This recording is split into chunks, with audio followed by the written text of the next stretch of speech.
dulu Bunda. Oke lah, lanjutlah. Silakan Bang, terangkan. Jadi kalau Pak Kris ini sebenarnya ya kita apresiasi lah ya.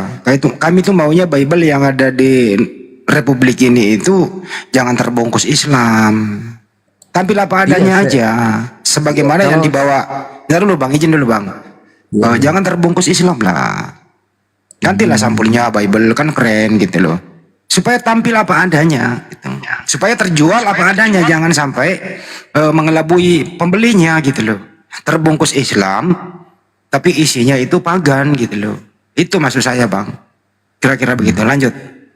Ya kalau saya pikir kalau saya bisa usul ke pendeta-pendeta Kristen itu, Alkitab itu direvisi lagi, tidak usah menggunakan Allah kalau Alkitab kita, gunakan saja Bapa di surga, nggak usah ditulis. Oke, apresiasi, tepuk tangan. Mantap, mantap. Mantap. Lanjut. Itu Bang, bagus itu. Artinya Kristen itu punya jati diri. Nah, keren itu, saya sangat setuju itu Bang. Karena saya pikir Yesus juga menyebut Bapa di surga, ya. Entah Allah, entah apa, entah, yang penting itu saja yang disebutkan, nggak usah sebut Allah. Kalau saya bisa usul juga ke semua pendeta-pendeta, kalau boleh tidak usah pakai bahasa Allah kalau sebutkan Bapa di surga itu, karena dalam semua bahasa juga di dunia, kalau kita pakai kata Bapa di surga itu akan berbeda ya, berbeda penyebutan bahasanya. Tetapi ya kalau Allah ini saya juga tidak mengerti asal kata penggunaan Allah. Ini loh salah penggunaannya. Terakhir ya untuk habis ini ke Pak Diansa atau ke Banyuma. Ini loh yang paling nggak baik didengar Pak. Kayaknya kita ini Banyuma sempat emosi kemarin. Saya juga, kita semua kalau ada mempergunakan istilah anak Allah gitu loh. Ini penghinaan yang amat sangat gitu loh. Belum lagi roh Allah melayang-layang di atas permukaan air begitu. Belum lagi pendeta tiap hari memenuhi jemaatnya apa itu? Allah Bapa, Allah Anak, Allah Roh Kudus. Kan nggak bagus banget kedengeran gitu loh. Sembahannya umat Islam dibagi-bagi gitu. Gitu loh Bang. Enak dengerinnya gitu loh Bang. Mohon maaf kalau kayak ini enak bener. Ini ingin rasanya ku traktir mereka kopi biar mereka sadar gitu loh. Bahwa apa yang Anda ucapkan itu salah gitu loh. Kira-kira begitu Pak Kris. Lanjut lagi yang lain. Makasih. Oke. Ya itu aja. Ya itulah yang membedakan kita, membagi-bagi. Nggak sama kita Bang. Lanjut. Banyuma ingin masuk, Banyuma, Bang Ardi. Ayo dong. Apa? Pertanyaan apa lagi? Itu udah Ya dijawab. mengenai istilah-istilah Islam itu Anda bagaimana beliau ini ingin membersihkan begitu. Apakah hanya karena segelintir orang, apa nggak menemui kendala di internet sendiri gitu loh Bang? Ya, saya sepakat ya, jika memang istilah Islam dihilangkan, contoh Allah dihilangkan, Rasul dihilangkan, Nabi dihilangkan, Kudus dihilangkan, apalagi Alkitab dihilangkan. Alkitab tuh. Ya betul, sampulnya ya. Harusnya pakai narasi dari bahasa aslinya apa, Biblos, atau kalau mau keren lagi Evangelion. Nah gitu kan, keren kan, itu bagus itu daripada Alkitab. Nah, Alkitab itu artinya satu kitab yang merujuk kepada Al-Quran. Ada itu ayatnya, Bismillahirrahmanirrahim, dalikal kitabul la raiba fi. Ada itu Alkitab gitu. Jadi saran saya, teman-teman Kristen yang menonton ini ya, sambil tap-tap layar dan juga sambil follow saya, karena akun saya yang kedua di Bennett permanen ya, Syahid, mati syahid ya teman-teman, follow lah, jangan pelit-pelit lah, follow. Sambil berenang minum air ya. Iya, sambil berenang minum air es degan. Oke, jadi Pak Kris, saran saya, Alkitab itu perlu dirubah juga Pak Kris, karena Alkitab itu adalah Al-Quran yang dimaksud. Karena Alkitab definisinya, kalau mau secara bahasa ya, kalau mau jujur, artinya satu kitab atau satu buku. Sedangkan di kitab Anda ada 66 kitab. Kalau Anda mau memakai bahasa Arab, berarti sepadan dengan kata kutubun. Nah itu bagus tuh. Bisa pakai kutubun, bisa pakai kata biblos. Atau evangelion, ada 3 pilihan. 1 kutubun. Itu kalau mau ke Arab-Araban tuh kutubun. 2 biblos.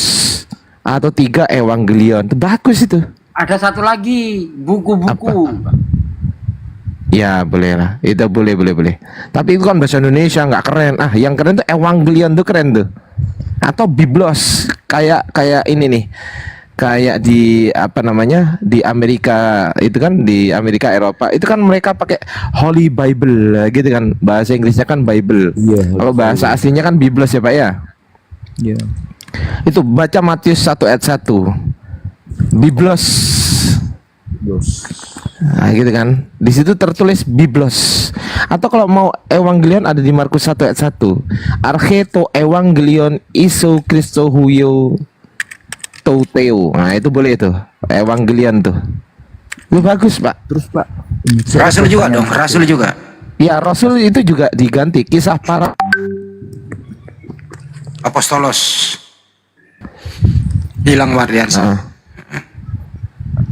Itu. Oke, itu sudah soal bahasa. Masih satu itu kalau pertanyaan. dalam Gimana, bahasa Pak? Inggris kisah Keren para kan rasul saran kan dari saya? X. Bang Andi, Iya, X. saya juga setuju kalau direvisi ya. Jadi kita bergerak gitu. Oh, bagus. Luar biasa. Tapi begini Pak Kris. Ini mana Bang Fandi, kok nggak ada yang tepuk tangan ini? Bang Fandi ini gimana? Kok nggak tepuk tangan nih? Kita ngomong berkali-kali nggak tepuk tangan nih Bang Fandi. Lanjut Bang Tapi Fandi. begini loh Pak Kris.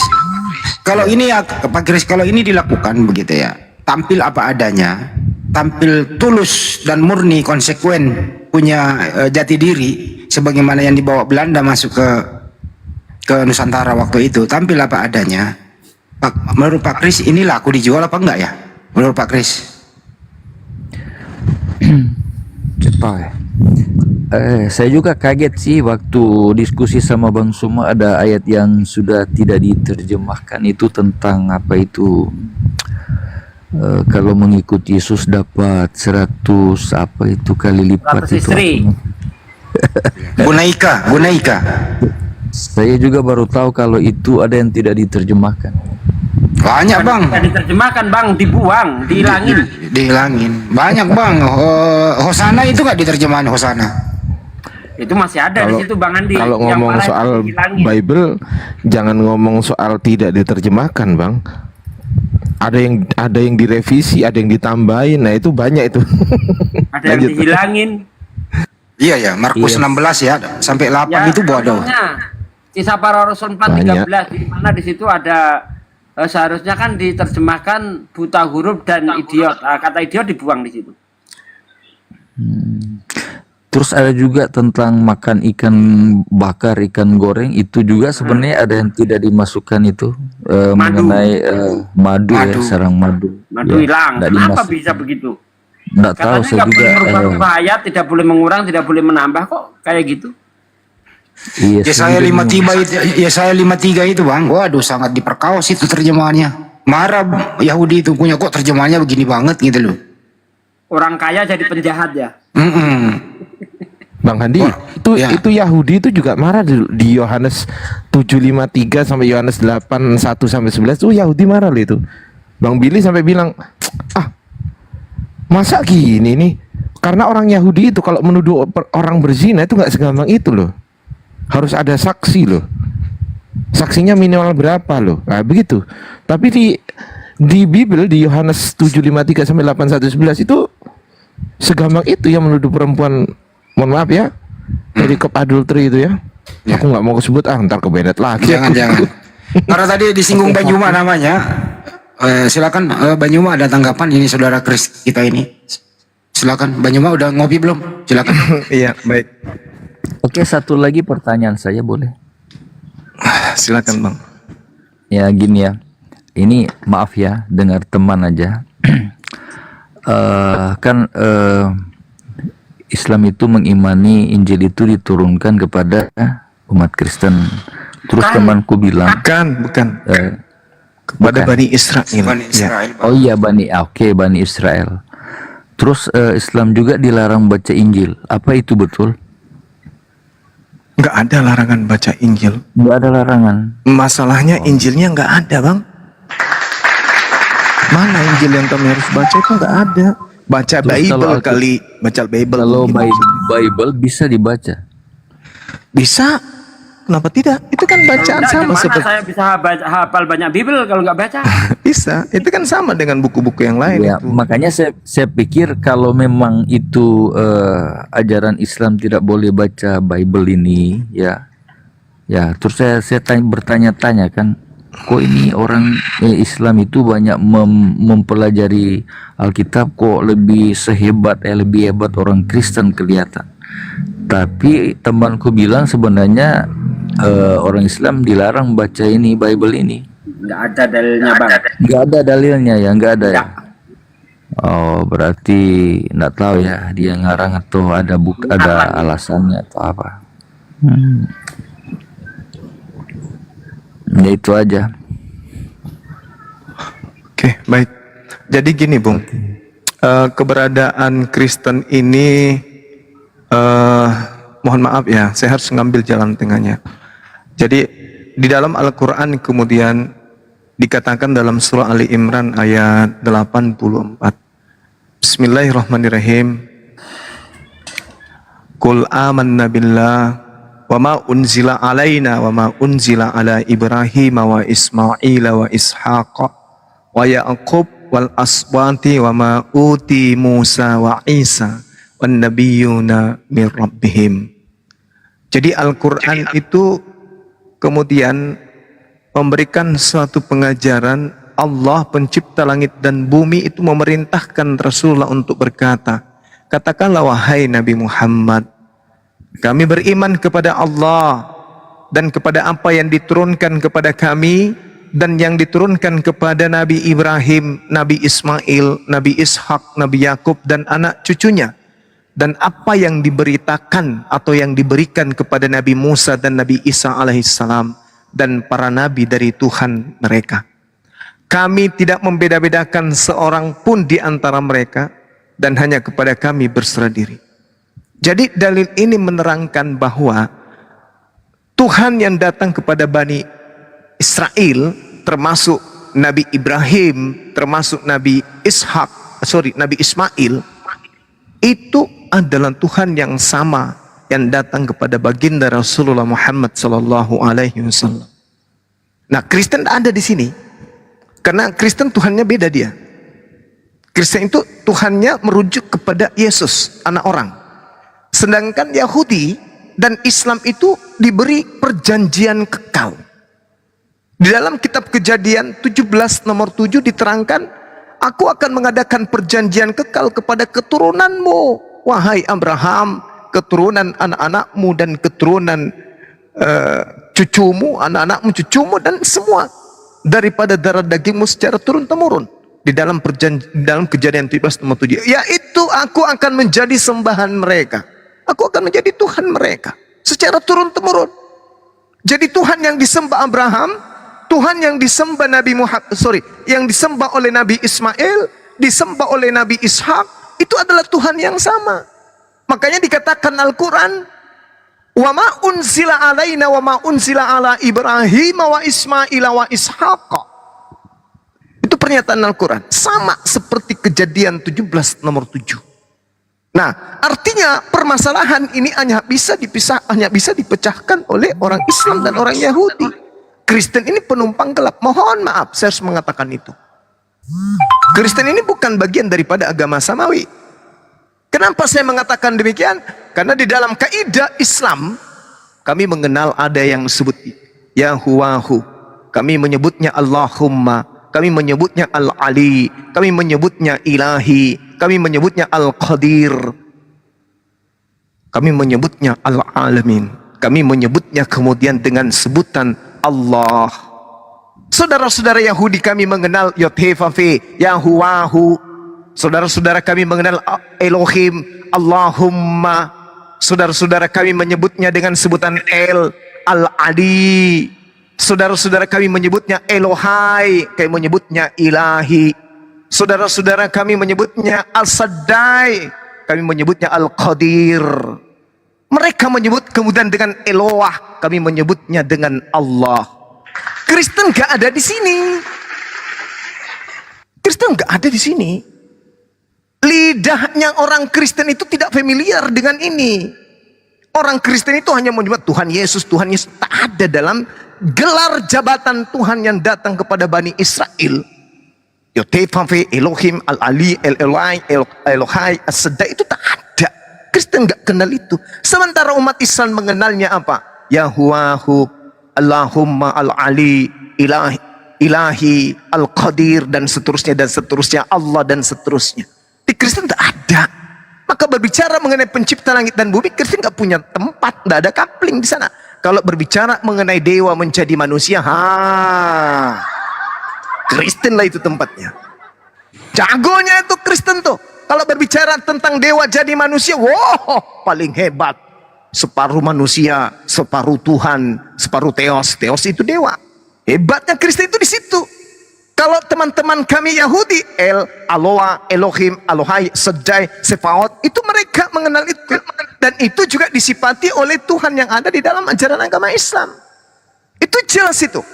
Tidak bisa dipungkiri. Umat Islam itu memahami tentang konsep Tuhan tidak perlu diajari.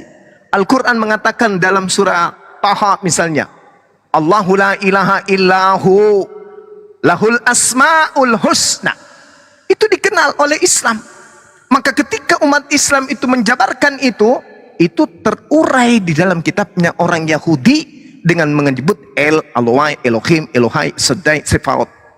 Nah, berbicara mengenai satu, kita ambil dari sana ya. Misalnya kita ambil Yot-Heh-Vaveh.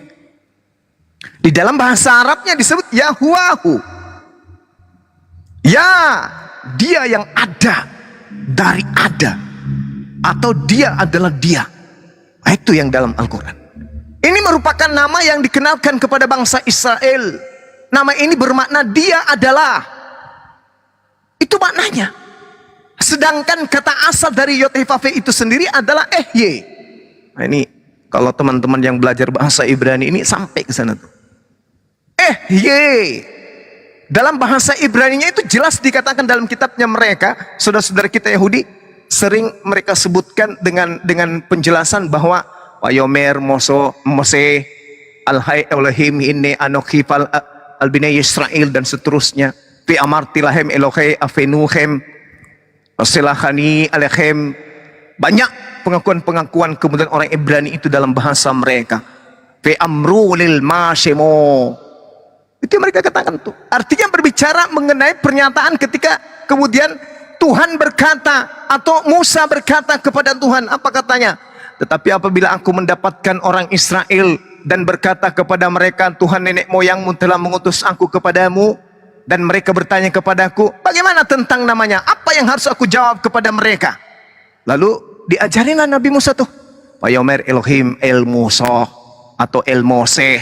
Ya, karena kita belum ada nikut pada saat itu, belum ada nikut, maka orang bisa menjelaskan dengan apapun kecuali orang yang benar-benar paham dengan Ibrani. Ehye asir ehye, Wayomer kotomar libeni Israel, ehye silahani elehem. Aku adalah aku, katakan kepada mereka, itu firman Tuhan. Aku adalah aku. Lagi firmannya begini kau katakan kepada orang-orang Israel itu, akulah Tuhan, aku telah mengutus engkau kepadamu. Payomer et Elohim el Moseh, kotomar el beni Israel yote pape Elohei, apetekhem Elohei Abraham Elohei Yeskai, dan seterusnya. Itu ucapannya. Ajarkan kepada mereka. Jadi makna daripada Adonai yang bermakna Tuanku, dibaca Hashem oleh teman-teman Yahudi, itu adalah sang nama. Bismi, dalam nama. Jadi itu jelas tuh. Jadi antara Islam dan Yahudi kita udah final. Tidak ada masalah terkait dengan Tuhan dan seterusnya.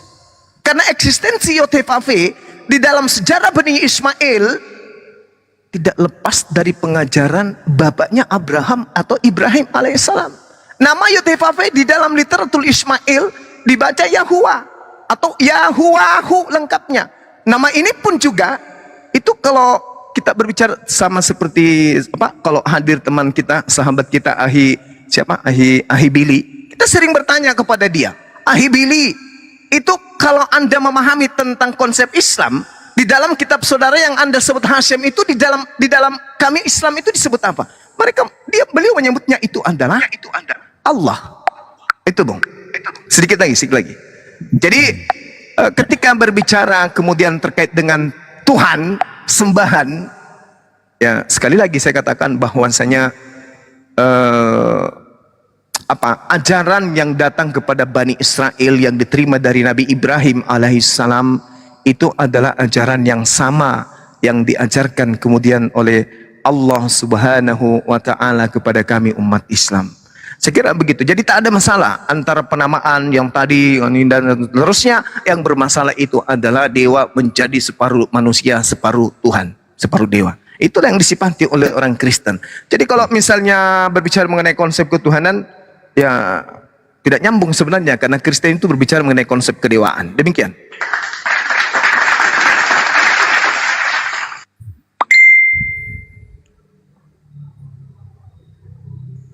Silakan Bang Chris. Ya, ini Bang Grayson ini Kristen atau Muslim Bang Grayson? Dibuka Kristen? Enggak, ini Bang Grayson di sampingnya Bang. Oh iya. Abang dibantu sapa dulu lah Bang. Bang Grayson. Dibuka mute-nya Bang Grayson. Bang Grayson. Bang Grayson, silakan Bang Chris. Iya Bang. Ya Bang Chris silakan. Baik. Chris yang mana ini? Ya Anda sendirilah silakan. Tadi ada nama Chris juga. Ya udah, belum, nanti next ada pertanyaan tapi next saja. Enggak, kebetulan saya juga dulu kuliah di Fakultas Hukum, belajar hukum Islam juga ada dari dosen-dosen hukum Islam. Nah, jadi karena saya juga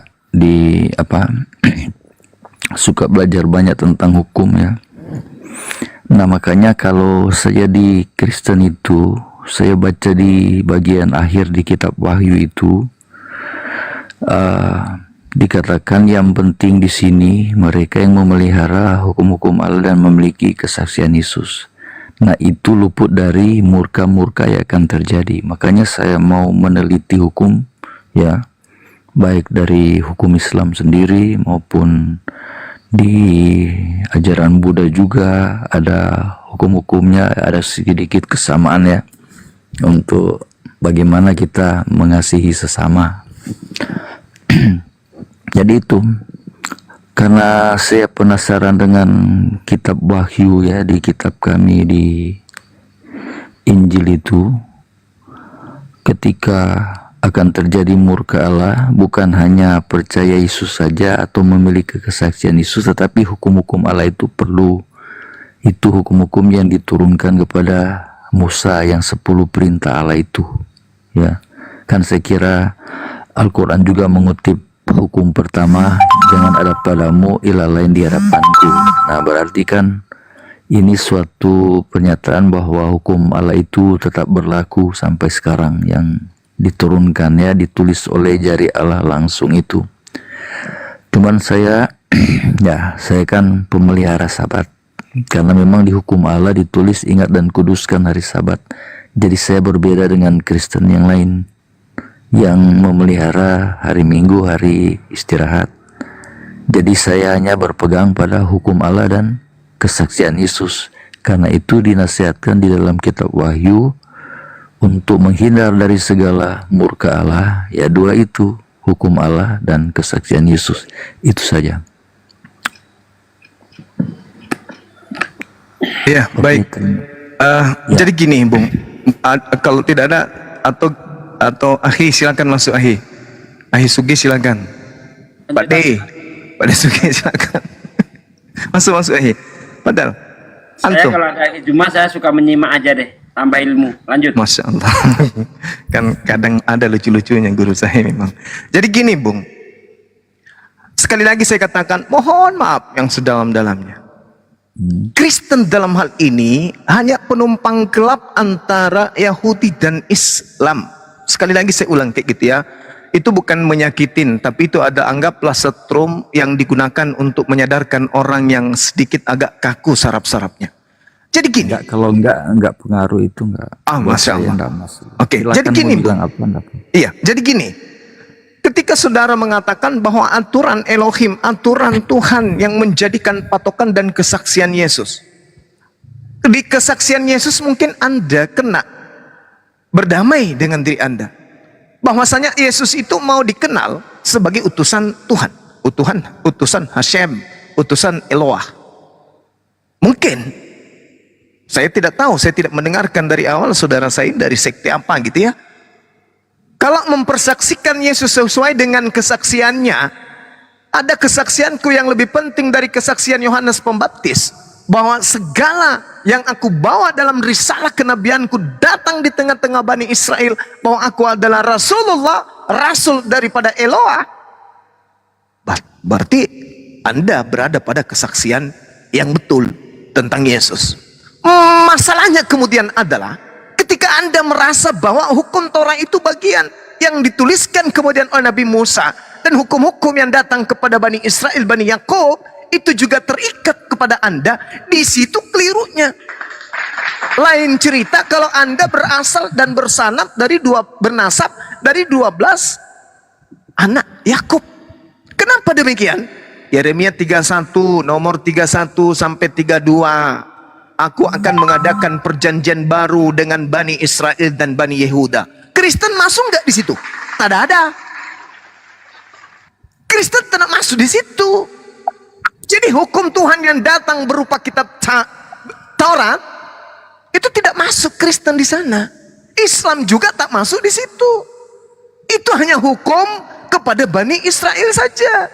Aku akan mengadakan perjanjian baru dengan Bani Yehuda, Bani Israel. Bukan seperti perjanjian yang telah diingkari oleh nenek moyang mereka ketika aku menyelamatkan mereka dari Mesir sampai keluar dari tanah Mesir. Yaitu perjanjian barunya apa? Aku akan memasukkan hukum Taurat ke dalam batin setiap Bani Israel. Bani Israel. Bukan Bani Adam, bukan Bani Edom, bukan Bani Moab, tapi Bani Israel. Ada nggak Bani Bata, Bani Minahasa? Ada teman Kristen kutanya dulu, memang Anda dari suku mana? Rupanya dari keturunan Yakub. Saya dari suku Minahasa. Itu loh, jelas loh perjanjian baru Tuhan kepada Bani Israel tok dan Bani Yehuda. Kristen di Indonesia ada nggak dari Bani Yakub? Dari keturunan mana? Saudara-saudara Kristen saya ini. Manado dari keturunan mana? Batak dari keturunan mana? Toraja dari keturunan mana? Ambon dari keturunan mana? NTT, Flores itu keturunan mana? Ada? Nggak nyampe. Berarti perjanjiannya itu tidak berlaku. Kepada ente pade itu fakta. Itu yang pertama. Yang kedua, Ulangan 33 nomor 4. Apa yang Tuhan katakan di sana? Taurat itu adalah hak milik kepunyaan Bani Yakub. Berarti tak ada kemudian Tuhan menuliskan sebuah ketetapan termasuk 10 perintah untuk Bani Toraja, Bani Papua, Bani Manado, Bani Banta, Bani Bugis, Bani Makassar, Bani nggak ada. Kecuali orang-orang yang nyamar-nyamar seperti domba, seperti keturunan Yakub. Yang terakhir, Mazmur 147 nomor 19 nomor 20. Hukum-hukum Tuhan yang datang kepada Yakub, ketetapan-ketetapannya yang datang kepada Israel tidak berlaku kepada bangsa-bangsa lain. Hukum yang datang kepada Yakub, hukum yang datang kepada keturunan Israel tidak berlaku kepada bangsa lain. Kata siapa? Kata Tuhan. Lalu Kristen muncul, kuculuk. Wah, dia seakan-akan adalah pengikut Israel, lantas mengatakan Israel rohani. Yesus pun mengaku, aku diutus hanya kepada domba yang sesat dari Bani Israel. Jadi saya katakan di awal tadi, dari pembukaan, bahwasanya mohon maaf, kalau berbicara mengenai pencipta alam semesta, kajiannya kitabnya orang Yahudi, sembahannya orang Yahudi, maka di situ Kristen tidak punya kelas. Kristen nggak punya kelas. Berbicara mengenai Tanak, di situ Kristen tidak punya kelas. Islam pun tak punya kelas di situ. Jadi apa yang terjadi kemudian? Islam berbicara mengenai Tuhannya Yahudi. Islam berbicara mengenai kitabnya Yahudi. Islam berbicara tentang keturunan Abraham atau Ibrahim alaihissalam dari Al-Quran. Bukan mengambil terjemahan kitabnya orang Yahudi, lalu menyusunnya, mengawinkan, membuat bundel, mengklipingkan buku itu, kitab itu dengan kitabnya umat Islam. Tidak, supaya dianggap Al-Quran ini dari Tuhannya Yahudi, ditempel terjemahan kitabnya agama orang ini masuk di kitab kita. Enggak, Al-Quran itu kitab independen yang didatangkan oleh Allah, yang dikhususkan untuk seluruh umat manusia. Nah, Kristen, muncul Kristen, kuculuk. Kristen yang bukan bagian daripada kitab Tanak, supaya dianggap bagian daripada keturunan Yakub, mereka mengambil terjemahan kitabnya orang, menempelkan di atas perjanjian baru surah-surah Paulus, lalu mengaku-ngaku kami ini adalah Yahudi rohani. Padahal tak ada hubungannya. Semua hukum yang didatangkan kepada Yakub dan keturunannya hanya untuk mereka dan tidak berlaku dan tidak untuk yang lain. Makanya sesatnya itu di mana? Awal kesesatannya itu di mana? Mohon maaf nih, 1 menit. Tolong diteliti pernyataan-pernyataan saya, kata-kata saya. Yang Muslim pun kalau saya salah, tolong ditegur, langsung dikritik. Apalagi Kristen. Dengarkan baik-baik. Tadi saya menyatakan berdasarkan data Yeremia 31, Ulangan 33, Mazmur 147, dan masih banyak data-data lain, bahwa terkait dengan kitab Tanak, Taurat dalam hal ini, itu hanya untuk Bani Israel saja. Mari kita lihat di mana pangkal kesesatannya orang Kristen. Ini dia. Mohon maaf nih, saya harus buka di Galatia 13 nomor 13. Apa yang tertulis di sana? Kristus telah menebus kita di situ kata hemas dalam bahasa Yunani. Kita di situ kata hemas di situ itu untuk siapa kira-kira? Ada yang bisa jawab saya nih? Kristus telah menebus kita dari kutuk hukum Taurat. Kalau orang Kristen ditanya, kita di situ siapa wahai saudara-saudara Kristen? Oh, kita itu adalah kita orang-orang percaya, yaitu Kristen. Cukup deh. Di situ kalau berbicara mengenai hukum Taurat itu untuk Bani Israel, Cahayu. Berarti Kristus telah menebus kita dari kutuk hukum Taurat dengan jalan menjadi kutuk karena kita, sebab ada tertulis kita di sini Bani Israel, bukan Kristen. Karena hukum Taurat itu hanya milik orang Yahudi.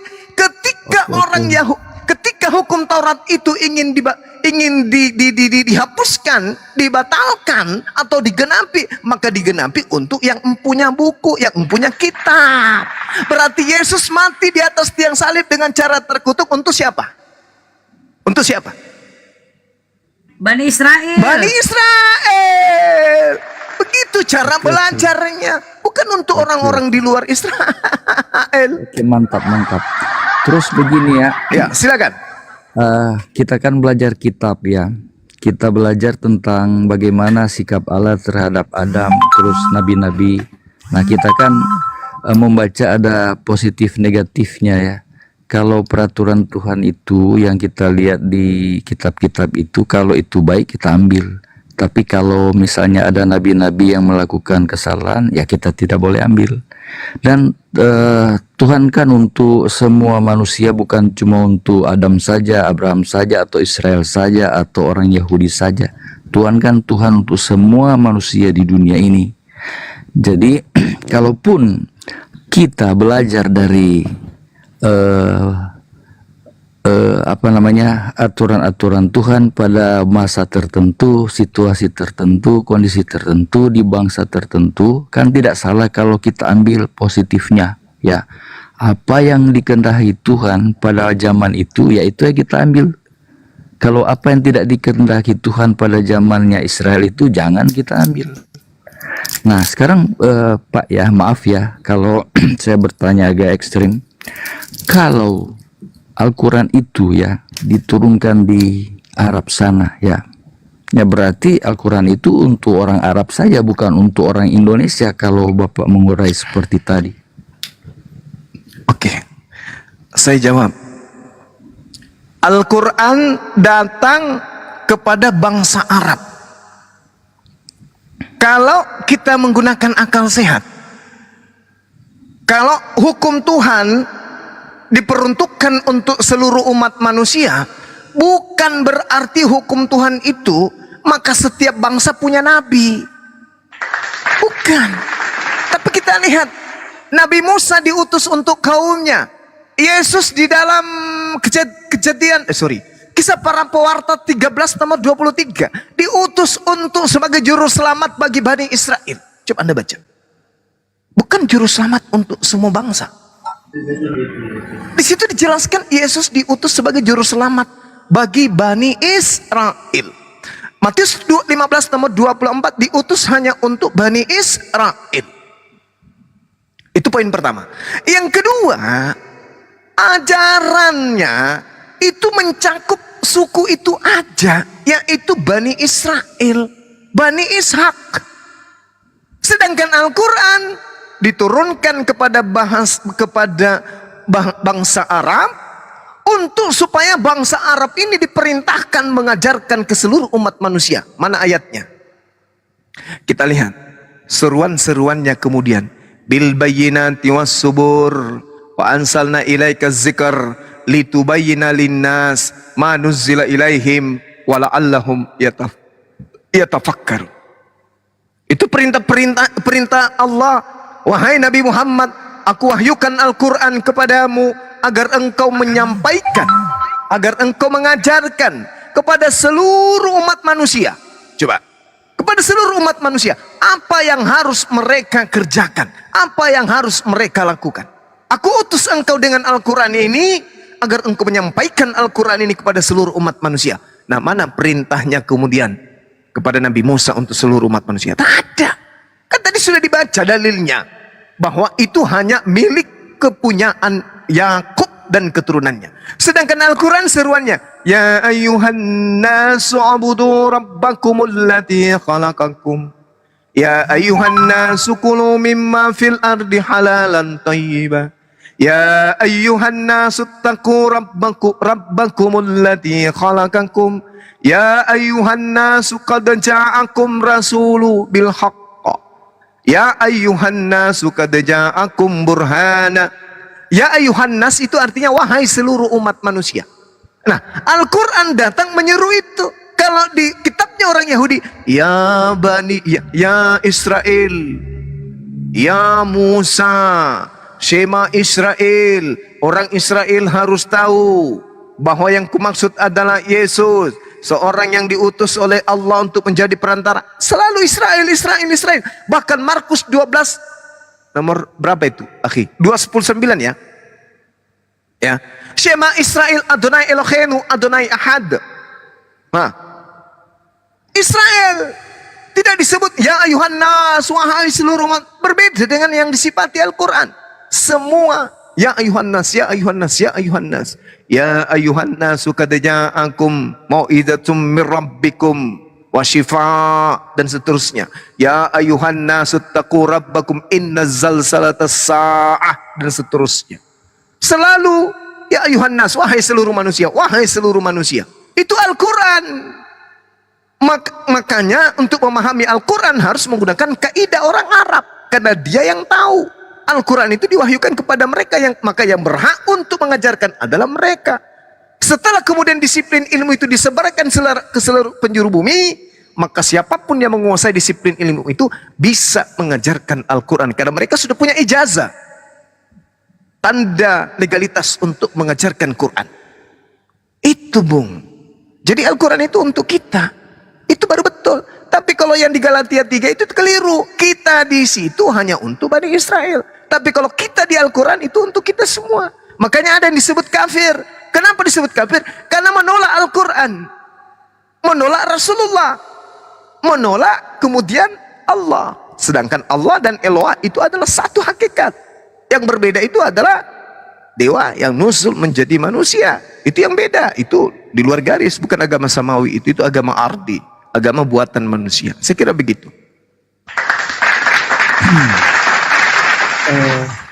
Tapi di kisah para rasul, Pak, Iya. ketika murid Yesus itu, mereka kan pakai satu bahasa ya. Ketika Roh Kudus turun kepada mereka, mereka bisa berbahasa lain ya. Ada beberapa suku ya yang mendengar mereka berbicara karena kebetulan ketika Roh Kudus turun, di situ adalah kota perdagangan.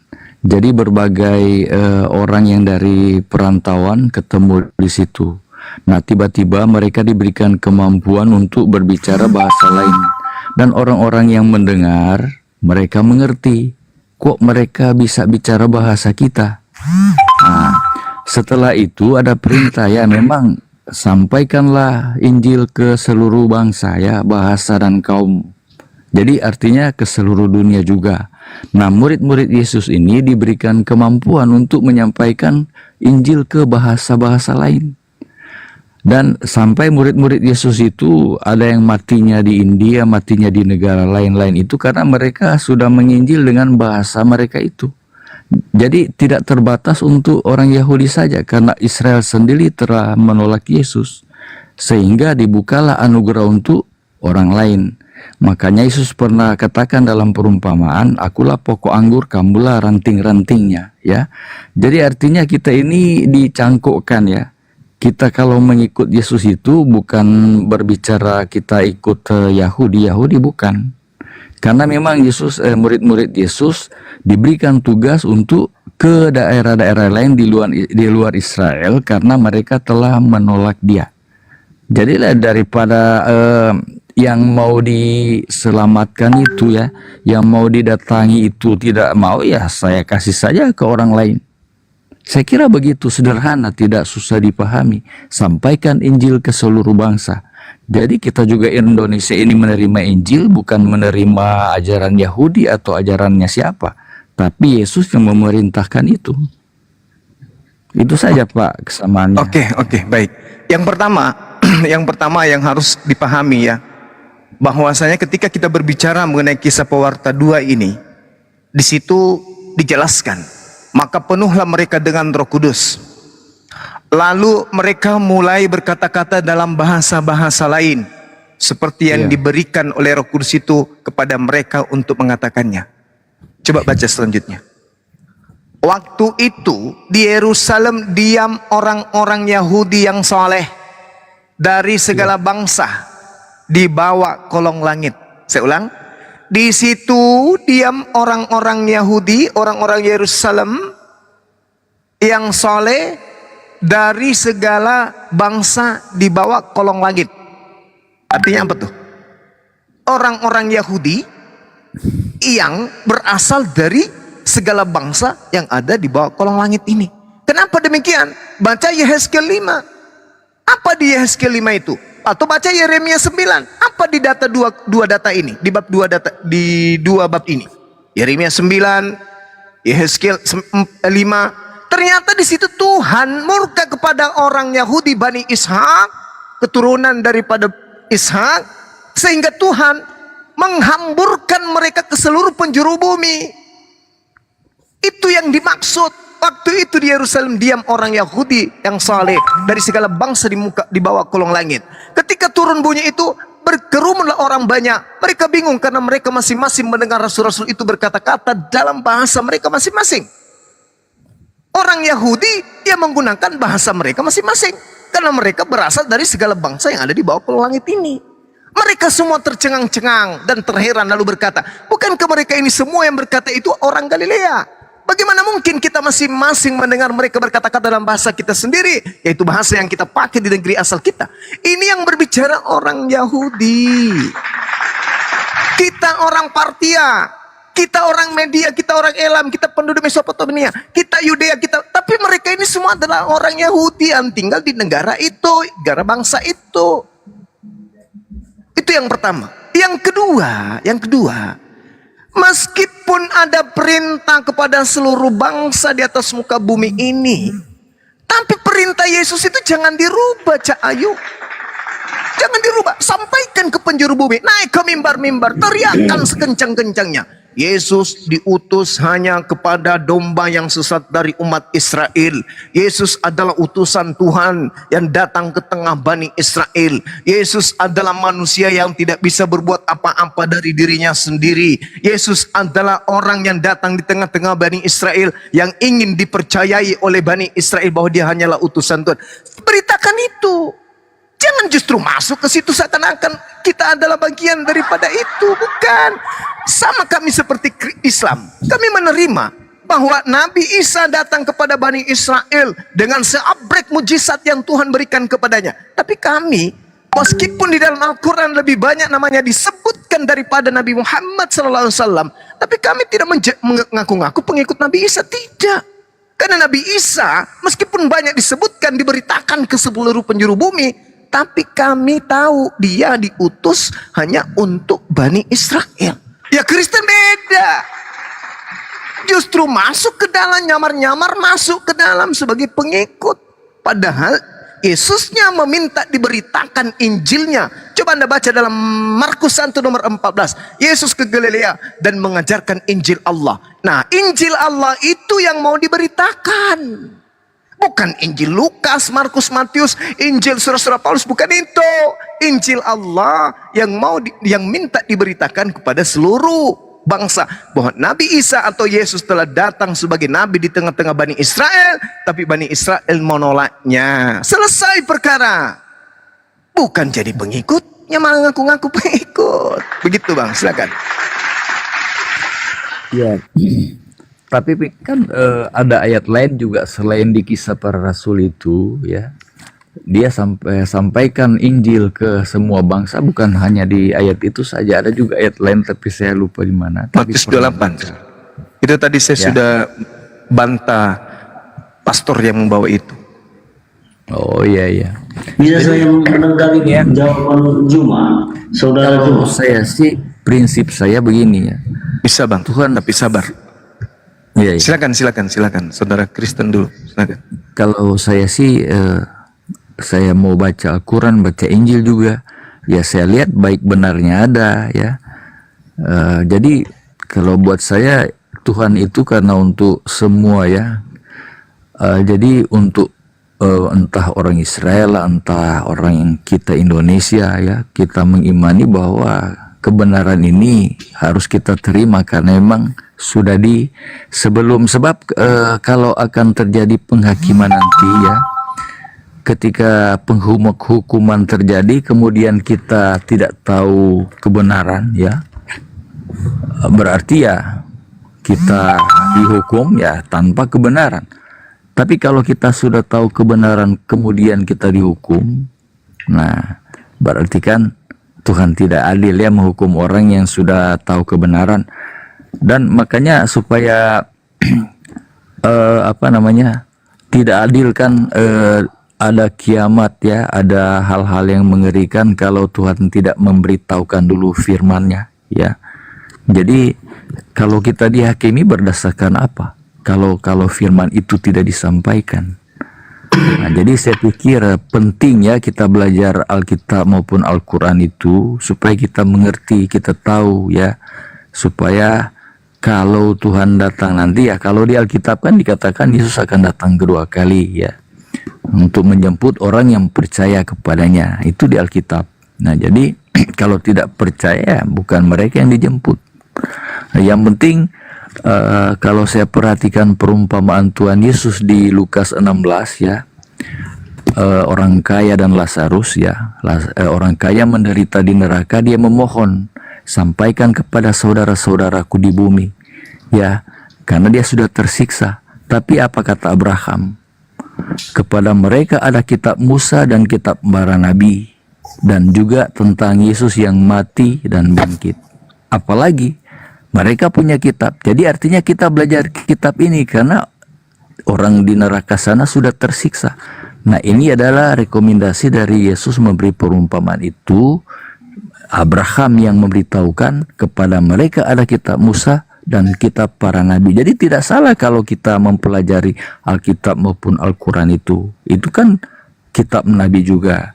Nah, jadi di situ ada petunjuk-petunjuk bagaimana kita bisa luput dari murka Allah, bagaimana kita dihakimi, kita didapati menjadi pelaku-pelaku firman. Saya kira itu yang penting ya. Jadi kitab ini buat saya bukan hanya untuk orang Israel saja atau untuk orang Arab saja, tetapi untuk kita semua. Jadi dikatakan pada mereka ada kitab Musa dan kitab Nabi, dan tentang Yesus yang sudah bangkit itu di Lukas 16 itu Pak. Itu perumpamaan tentang orang kaya dan Lazarus yang duduk di pangkuan Abraham. Itu saja Pak. Jadi kita harus perhatikan kitab Nabi, kitab Musa, dan tentang Yesus yang sudah mati dan bangkit itu. Oke.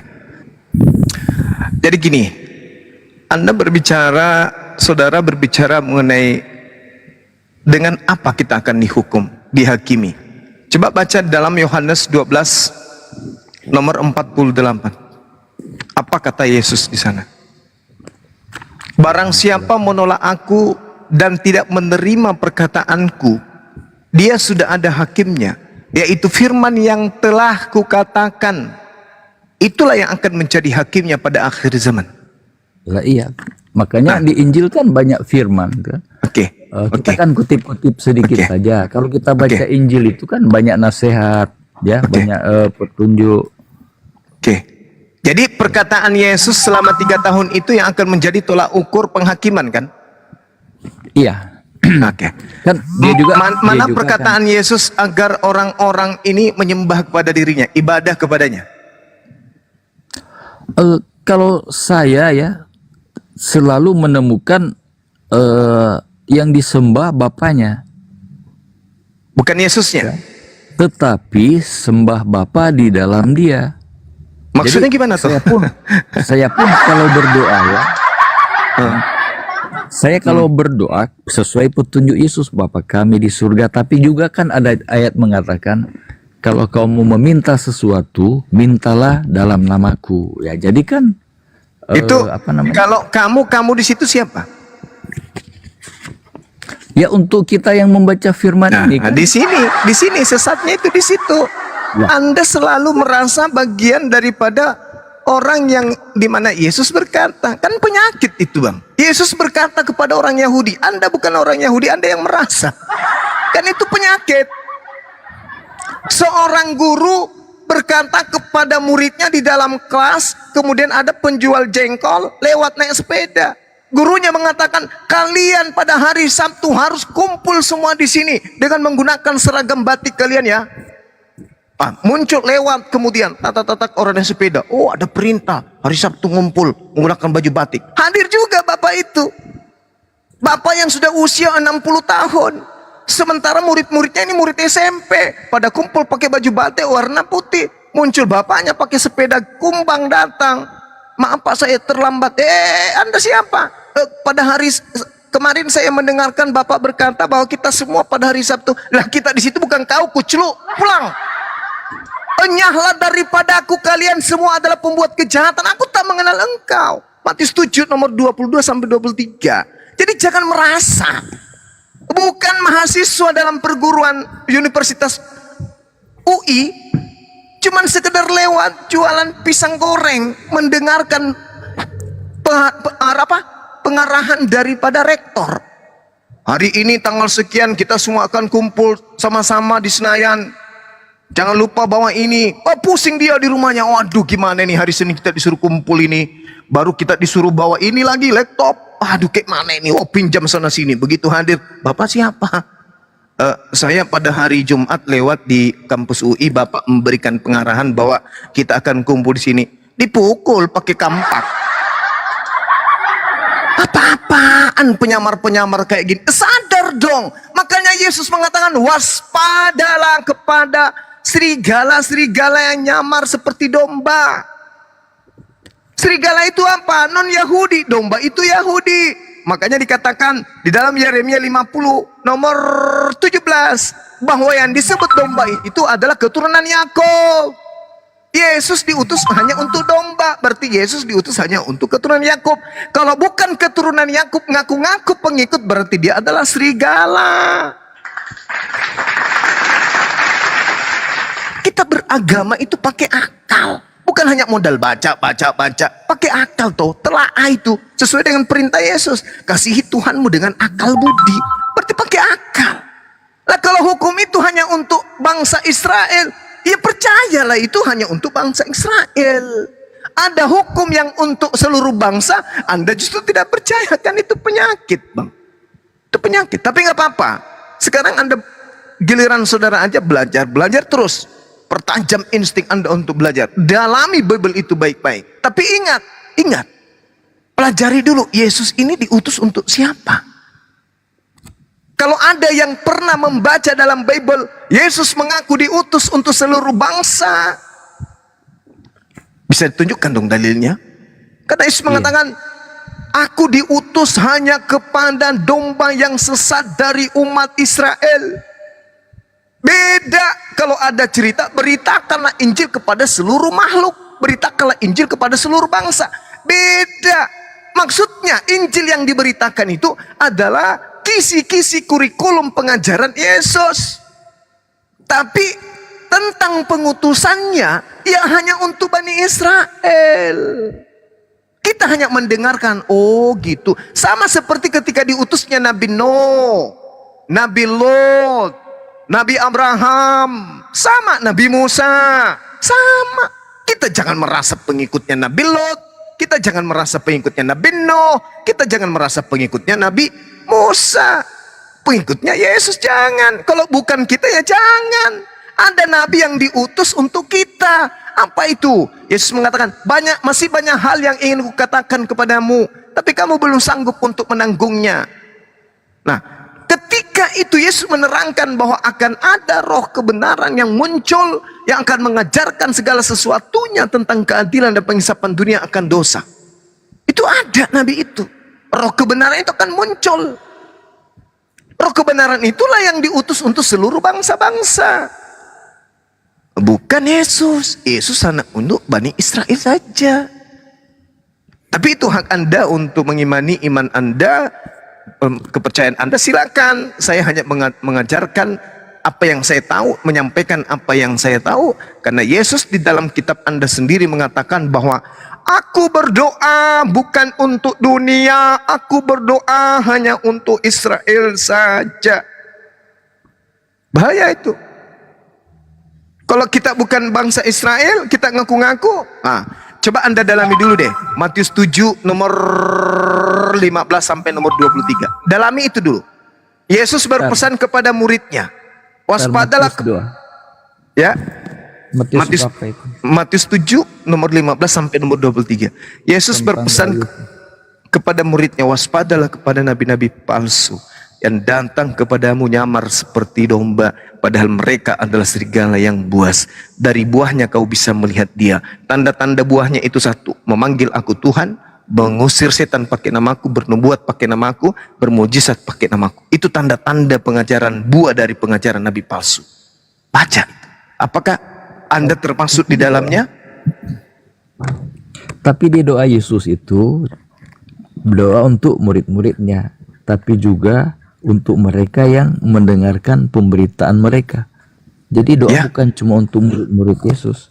Oke. Orang-orang lain juga yang mendengarkan pemberitaan mereka. Ada ya sama seperti kami kan? Sama seperti kami. Ketika kami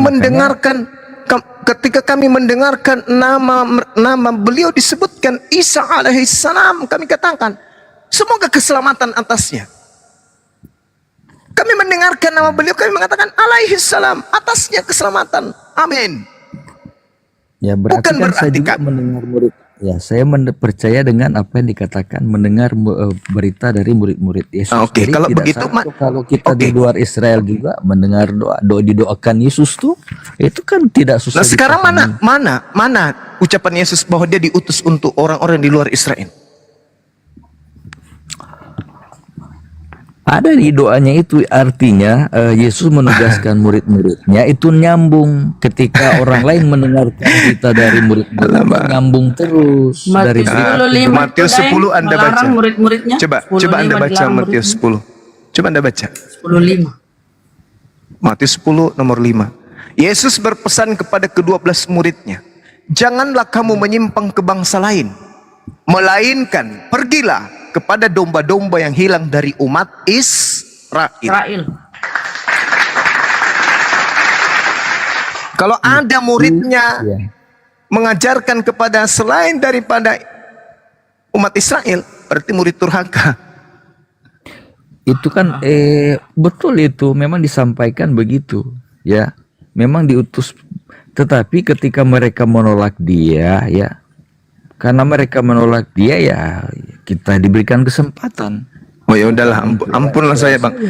Kalau cuman asumsi kayak gitu saya angkat tangan. Silakan teman-teman yang lain, Bang Handi dan guru-guru saya yang lain. Kalau cuman asumsi kayak gitu saya nyerah, saya nggak sanggup saya bang.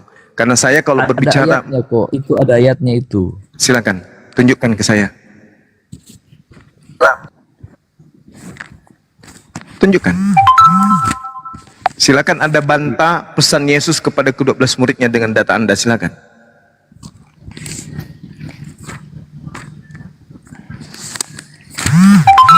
Ini saya lupa ayatnya. Kita bacakan Matius 10:5 ya sampai 10:6. Ke-12 murid itu diutus oleh Yesus dan ia berpesan kepada mereka, janganlah kamu menyimpang ke jalan bangsa lain atau masuk ke dalam kota orang Samaria, melainkan pergilah kepada domba yang hilang dari umat Israel. Dari lagi-lagi umat Israel. Iya. Jadi betul Anda penumpang gelap lah. Saya ada ayatnya juga tapi saya lupa di mana. Nggak ada. Udah nanti next aja ya, asal terbuka untuk saya menjadi tamu. Begini Banyak coba nanya. Pak Kris, coba kalau Anda kita ikuti untuk sementara ya. Yesus untuk seluruh dunia begitu ya. Dalam keadaan ini kita pakai ajaran Yesus nih. Itu ya Bang ya. Saya Ya. kasih contoh. Konsisten di ajaran Yesus seluruh dunia. Ada kasus nih Bang. Kasusnya misalnya gini. Indonesia dalam keadaan terjajah oleh Belanda kembali. Iya. Kira-kira ada nggak Yesus mengajari kita bagaimana mengusir penjajah, Bang? Bagaimana caranya? Sebenarnya kan kalau penjajahan itu ya, mereka itu juga tidak menggunakan, tidak patuh pada hukum Allah. Mereka kan datang ke Indonesia. Jangan kan diputar, tahu- Pak Kris. Langsung aja, oh ajaran Yesus itu seperti ini. Kalau kita negara kita damai, terus ada Belanda datang lagi menjajah, ajaran Yesus begini loh mengajari gimana? Pakai ajaran kasih-kasihilah musuhmu? Itu seperti apa Bang? Ya nggak bisa Bang, kalau hanya begitu nggak bisa. Susah Bang. Anda dikasih tahu hanya Bani Israel, Anda bilang untuk seluruh dunia. Giliran dibuktikan apakah ajaran Yesus ini masih bisa diimplementasikan dengan keadaan modern begini, nggak bisa juga. Nah ini namanya maju kena mundur kena gitu loh. Ya, makanya kita itu kalau di agama saya itu, kalau kita dilarang membunuh ya, mengingini kepunyaan orang lain itu harus ditegakkan. Jadi saya tidak suka dengan misalnya ikut perang, dan karena memang dilarang membunuh, namanya perang itu kan. Iya saling artinya bunuh. apa? Ya kalau pakai ajaran Yesus gitu ya, ada penjajah masuk, ya kabur semua kita. Biarin gitu loh ya. Kabur ke hutan gitu. Jangan melawan ajaran Yesus itu. Betul? Ya memang kita kalau Yesus itu kan kalau dalam situasi rusuh atau dia mau dihantam, Menyingkir. menghindar. Dia menghindar. Iya menyingkir gitu. Nah, Menghindar ya. menyingkir. Ya kalau misalnya nih Indonesia aman, ada lagi penjajah masuk, ya Kristen pada nyingkir. Betul? Ya, Gimana maju nyingkir? ya kita kalau sesuatu yang membahayakan ya kita menghindar lah. Sudah tahu ada perang, kenapa harus saya terlibat Ya dalam mana rasa bela negaramu, bro? Parah. Ya umat Islam lagi suruh maju, Anda nyingkir. Ya merdeka, ada yang pahlawan. Ya kan namanya menghancurkan dunia, ya itu kan pekerjaan setan. Mereka yang perang itu setan suka. Kenapa? Bukan itu saya bahas, Bang. Pekerjaan yang namanya menjajah itu pekerjaan tidak baik, tapi ini memang ada terjadi gitu loh. Makanya solusinya hanya Islam, Bang. Di Islam itu semua ada solusinya. Kalau hanya sampai ajaran Yesus Masih berkata, masih banyak yang ingin kusampaikan pada kalian semua. Nah, baiklah. Tapi kalian belum sanggup menanggungnya. Baiklah, aku akan pergi dan akan datang seorang penolong yang lain. Artinya, ajaran Yesus itu belum lengkap. Masih banyak yang harus diberitahukan waktu itu, tapi kaumnya belum sanggup. Karena apa? Disesuaikan dengan kondisi kaumnya waktu itu. Nah, kalau hanya berdasar dengan ajaran Yesus, Anda mau ngapain di zaman sekarang? Anda akan menjadi orang yang paling lemah. Anda akan tidak dihargai oleh dunia. Makanya saya bilang, Bang, Roma saja sumbernya di kanon di sana Bible tidak akan pernah memakai Bible sebagai landasan negaranya. Karena tidak ada solusi di sana. Mana loh, Pak? Ya setiap negara kan punya undang-undang sendiri. Iya, makanya saya bilang tidak ada satupun negara itu ya menciplak Bible untuk dijadikan sebagai undang-undang, yang nggak ada. Hancur negara itu, Bang.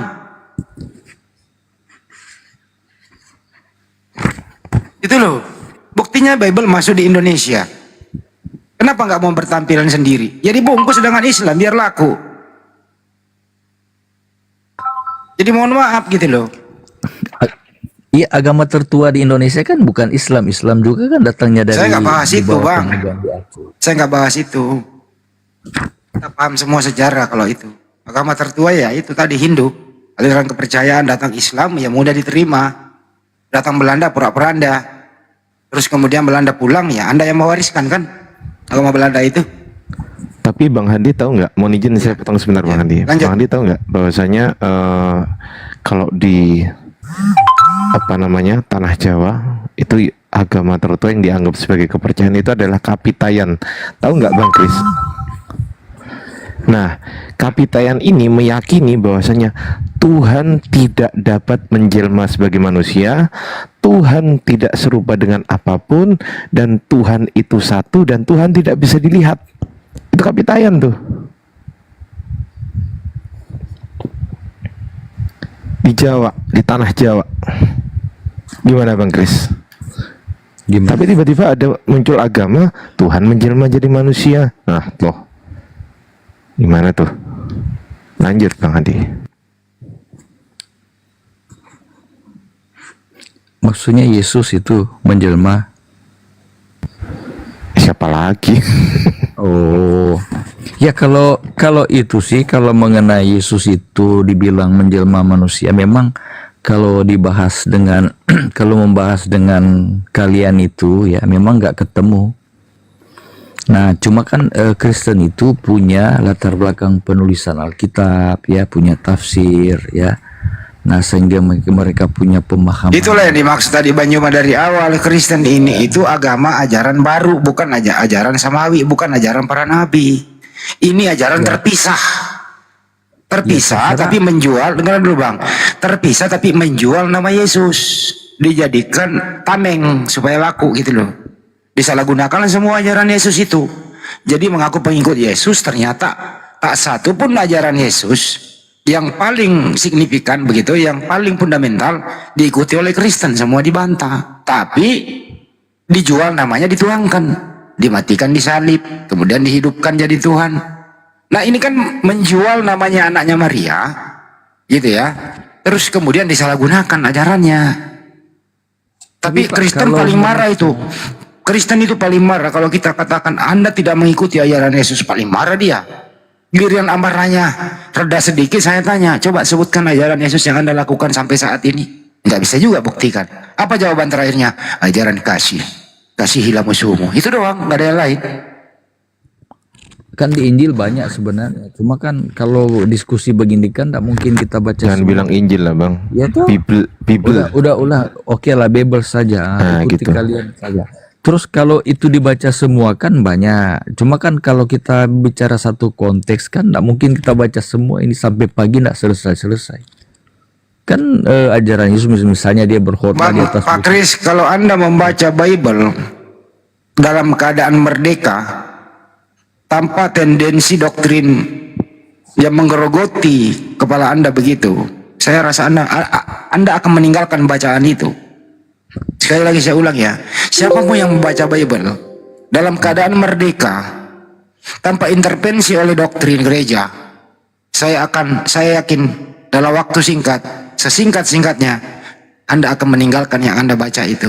Itulah yang dialami oleh para mualaf. Betul bang Handi. Tepuk tangan dong. Ya, itu pendapat Anda kan. Tapi Bukan kalau pendapat saya, ini pengalaman mereka. Ya, maksudnya pengalaman mereka siapa ini? Pengalaman mereka yang mualaf.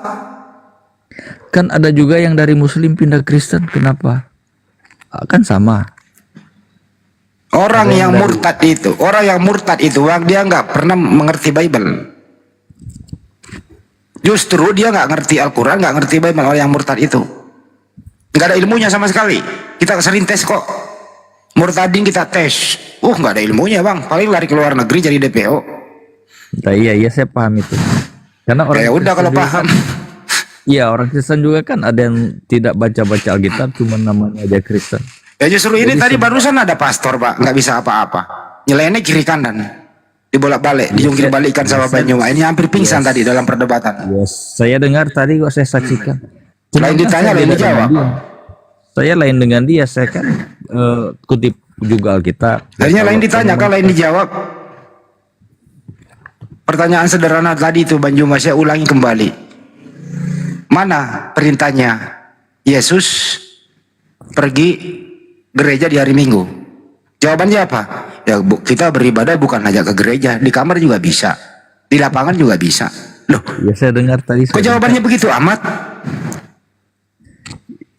Ya kalau Tapi saya kan setelah saya masuk terakhir saya kasih penekanan, ya alhamdulillah dia berterus terang tidak ada. Artinya kalau tidak ada bagaimana mau selamat? Anda beribadah nggak ada perintah, kan gitu. Ya kalau saya kan perintah Yesus ada. Ya. Dia tidak membatalkan hukum 10 itu, makanya saya melihara Sabat. Itu kan tidak salah. Jadi Anda Advent. Ya iya. Tapi Nabi Anda perempuan dari Amerika. Ya, dan di Alkitab ada, di Perjanjian Lama ada Rut, ada nabi ada. Itu jika di antaramu ada seorang nabi maka akan ada nubuat dan penglihatan. Itu kan ada ayatnya. Kalaupun dia perempuan diberikan suatu penglihatan, ya kalau itu tidak terjadi berarti bukan dari Tuhan. Tapi kalau yang dilihatnya terjadi berarti dari Tuhan. Kan begitu. Tapi sia-sia, Bang. Sia-sialah Yesus. Buktinya yang ditanya Sia-sia Gurunda Yesus tadi nggak terjadi disunatkan. tuh. Kalau Iya. Yang ditanya Gurunda di Lukas 24 tadi bang, terjadi nggak itu? Yesus Lukas- Pak. Lukas berapa bang Andi? Iya, Lukas 24, 45, 46. Iya. Nah itu. Lukas Nggak bohong terjadi itu. tuh, Bang Kris. Lukas bohong karena tidak ada tertulis di kitab para nabi dan Taurat itu bahwa menderita dan bangkit di hari ketiga. Nggak ada. Lukas bohong. Ya, Tapi terserah iblis jujur gitu loh. Apa yang ditulis oleh iblis terjadi gitu loh. Ada terus tulis. Ya terserah, itu kalian mau terima tertulis begitu kayak itu urusannya orang Kristen. Oh kalau begitu Pak ya nggak bisa diskusi kalau begitu. Urusan Anda gitu. Iya. izin daeng, Bang Hadi izin. Gini, di Advent kan. Kalau Advent ini Anda bertentangan dengan ajaran si Paulus, ya kan? Paulus berkata, jika kalian menyunatkan dirimu, maka Kristus tidak berguna lagi. Atau di dalam Korintus, Paulus berkata, Tidak seorang pun dibenarkan karena melakukan hukum Taurat, melainkan iman dalam Kristus. Jadi kalau Anda Advent melakukan hukum Taurat, berarti Anda mendustai surat-surat Paulus, ya kan? Enggak. Itulah kenapa Itu si begini Darle ya. itu nggak mau diskusi sama saya. karena dia Makanya Advent. pahami dulu kalau berbicara hukum Taurat kan ada hukum moral, ada hukum sipil. Enggak, ya, ada itu hukum itu lain. jawab dulu Bang, tanggapi dulu kata Paulus. Ya, barang siapa yang melakukan, barang siapa menyunatkan diri maka Kristus tidak berguna lagi, atau kata Paulus, tidak seorang pun dibenarkan karena melakukan hukum Taurat. Tidak seorang pun loh. Tidak Tapi seorang kan pun. Itu hubungan kata- dengan sunat bukan 10 hukum. Itu beda. Hukum Taurat juga kan sunat hukum itu. Taurat. Itu Lah 10 iya, hukum, tapi itu jangan- 10 jangan- hukum Taurat tuh. makanya Kata kalau satu Paulus, topik tidak itu, satu seorang, topik- Bang, dengar kata-kata si Paulus, tidak seorang pun yang dibenarkan karena melakukan hukum Taurat, tidak seorang pun, melainkan Iya, hanya iman betul. kepada Kristus. Nah, Itu Anda betul, melakukan tapi kan- hukum Taurat kan? Makanya Anda kalau kan hukum melakukan hukum Taurat Taurat. itu kan luas. Yang dibahas itu kan tentang sunat. Memang menurut hukum Taurat harus disunat. Tapi bukan Semua itu yang hukum dibahas Taurat. itu bukan 10 hukum. Kalau Bedakan kata itu hukum kalau moral. kata Paulus tidak ada rinciannya di situ, Bang. Nggak ada rinci-rinciannya bahwa yang ini dan Wah, yang itu terserah. enggak. Terserah Kemudian kalian anggap begitu. sebentar, Yang penting lo kok perikop. Nggak terserah. begitu. Makanya aku bilang sedikit Bang, sedikit. Makanya aku bilang Anda bertentangan dengan kata-kata si Paulus. Kemudian di Efesus ya, Kristus dengan matinya Kristus sebagai manusia, maka dia menghapus hukum Taurat dengan segala perintah dan ketentuannya. Dengan matinya Yesus tuh hukum Taurat sudah dihapus. Ini ajaran Yang si Paulus. ya, Tapi Taurat kan Anda ada masih hubungannya dengan kematian Yesus. Dia disalib itu membatalkan semua persembahan-persembahan terus, karena memang Yesus tapi sudah Anda mati. masih taat kan? Tapi Advent kan masih taat dengan hukum-hukum Taurat. Tidak makan Hukum babi. Anda kan tidak makan babi. Anda Ya, itu memang sunat. Anda itu sabat. Nah, berarti makanya aku bilang, kalau Advent itu bertentangan dengan surah-surah si Paulus itu, Bang. Ya. Tapi makanya setiap perikop itu perhatikan kalau hukum Taurat Sebenarnya berbicara kunciannya tentang gini sunat, loh. yaitu Sebenarnya kunciannya sebelum membahas itu, hukum Taurat ini untuk siapa sih? Itu dulu. Menurut Pak Kris, hukum Taurat untuk siapa? kalau bicara hukum Taurat itu luas. Kalau kita kan hukum Allah itu yang 10 perintah Allah itu. Enggak, saya tanya yang dulu, pertama, Bang. Jangan itu nih, yang hukum lain Taurat bisa ini buat berlaku lagi Bang, hukum Taurat ini untuk siapa? untuk Bani manusia. Israel. Wah, Siapa? Pak Kris? Untuk siapa Pak Kris? Ya kan kita di zaman ini kalau itu kitab itu diturunkan pada zaman Israel. Tolonglah dulu. dijawab. Janganlah kayak melingkar-lingkar kayak pastor tadi. Untuk siapa? Ya untuk manusia lah. Di mana tertulis? Yang ada Orang di Yahudi kan yang orang mana Israel kan manusia justru juga. tertulis hukum Taurat itu adanya Yeremia 31:31 gitu ya. Itu hukum Taurat itu adalah perjanjian baru bagi Bani Yakob, Bani Israel. Bukan untuk siapa-siapa hukum Taurat itu, untuk Bani Israel, Bani Yakob.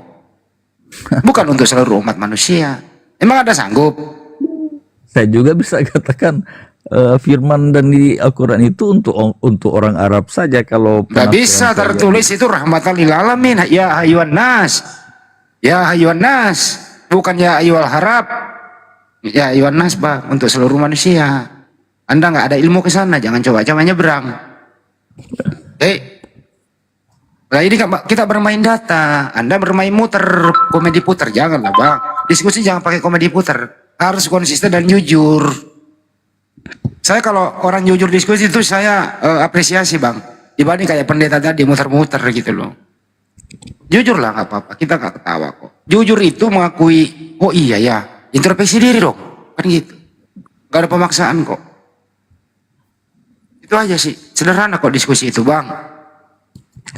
Ya oke ya, udah larut malam di Indonesia Timur ini udah jam 12 Loh. ya sampai di sini Kenapa dulu. Bang? Enggak, Belum perjelas dulu Enggak. gini sedikit ya. Saya akan selalu Bang. hadir di topik lainnya. Sedikit Bang, sedikit. Jangan dulu turunlah, dengarlah.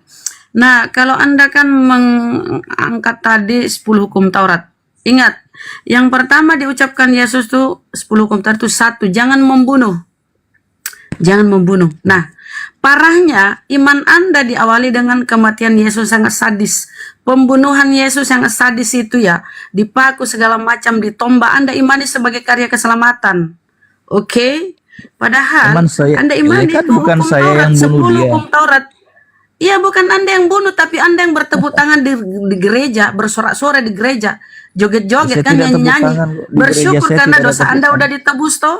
Berarti Anda tidak menerima kematian Yesus sebagai penebusan. Anda kan menerima, Anda bertepuk tangan di gereja. Tetapi Berarti kan Anda yang bunuh dia menolak. kan.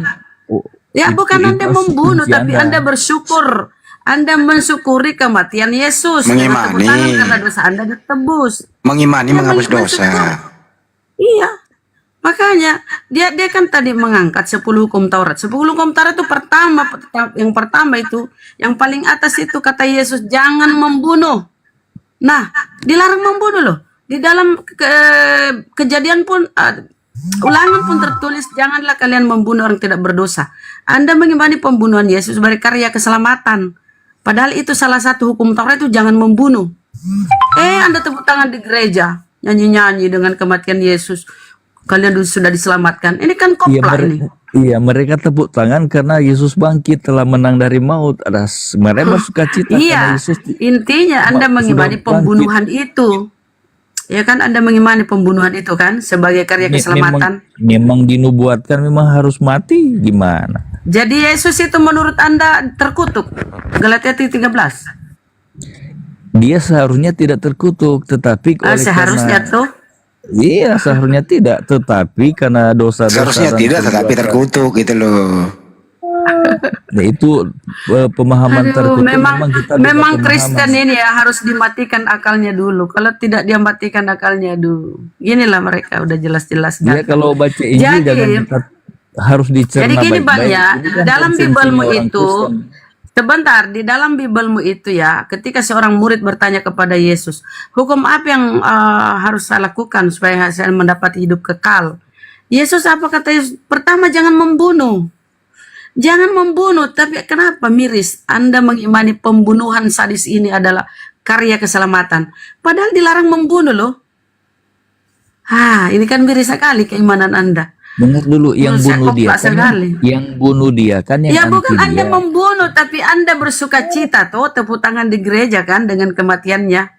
Ya itu asumsi Kemudian Anda.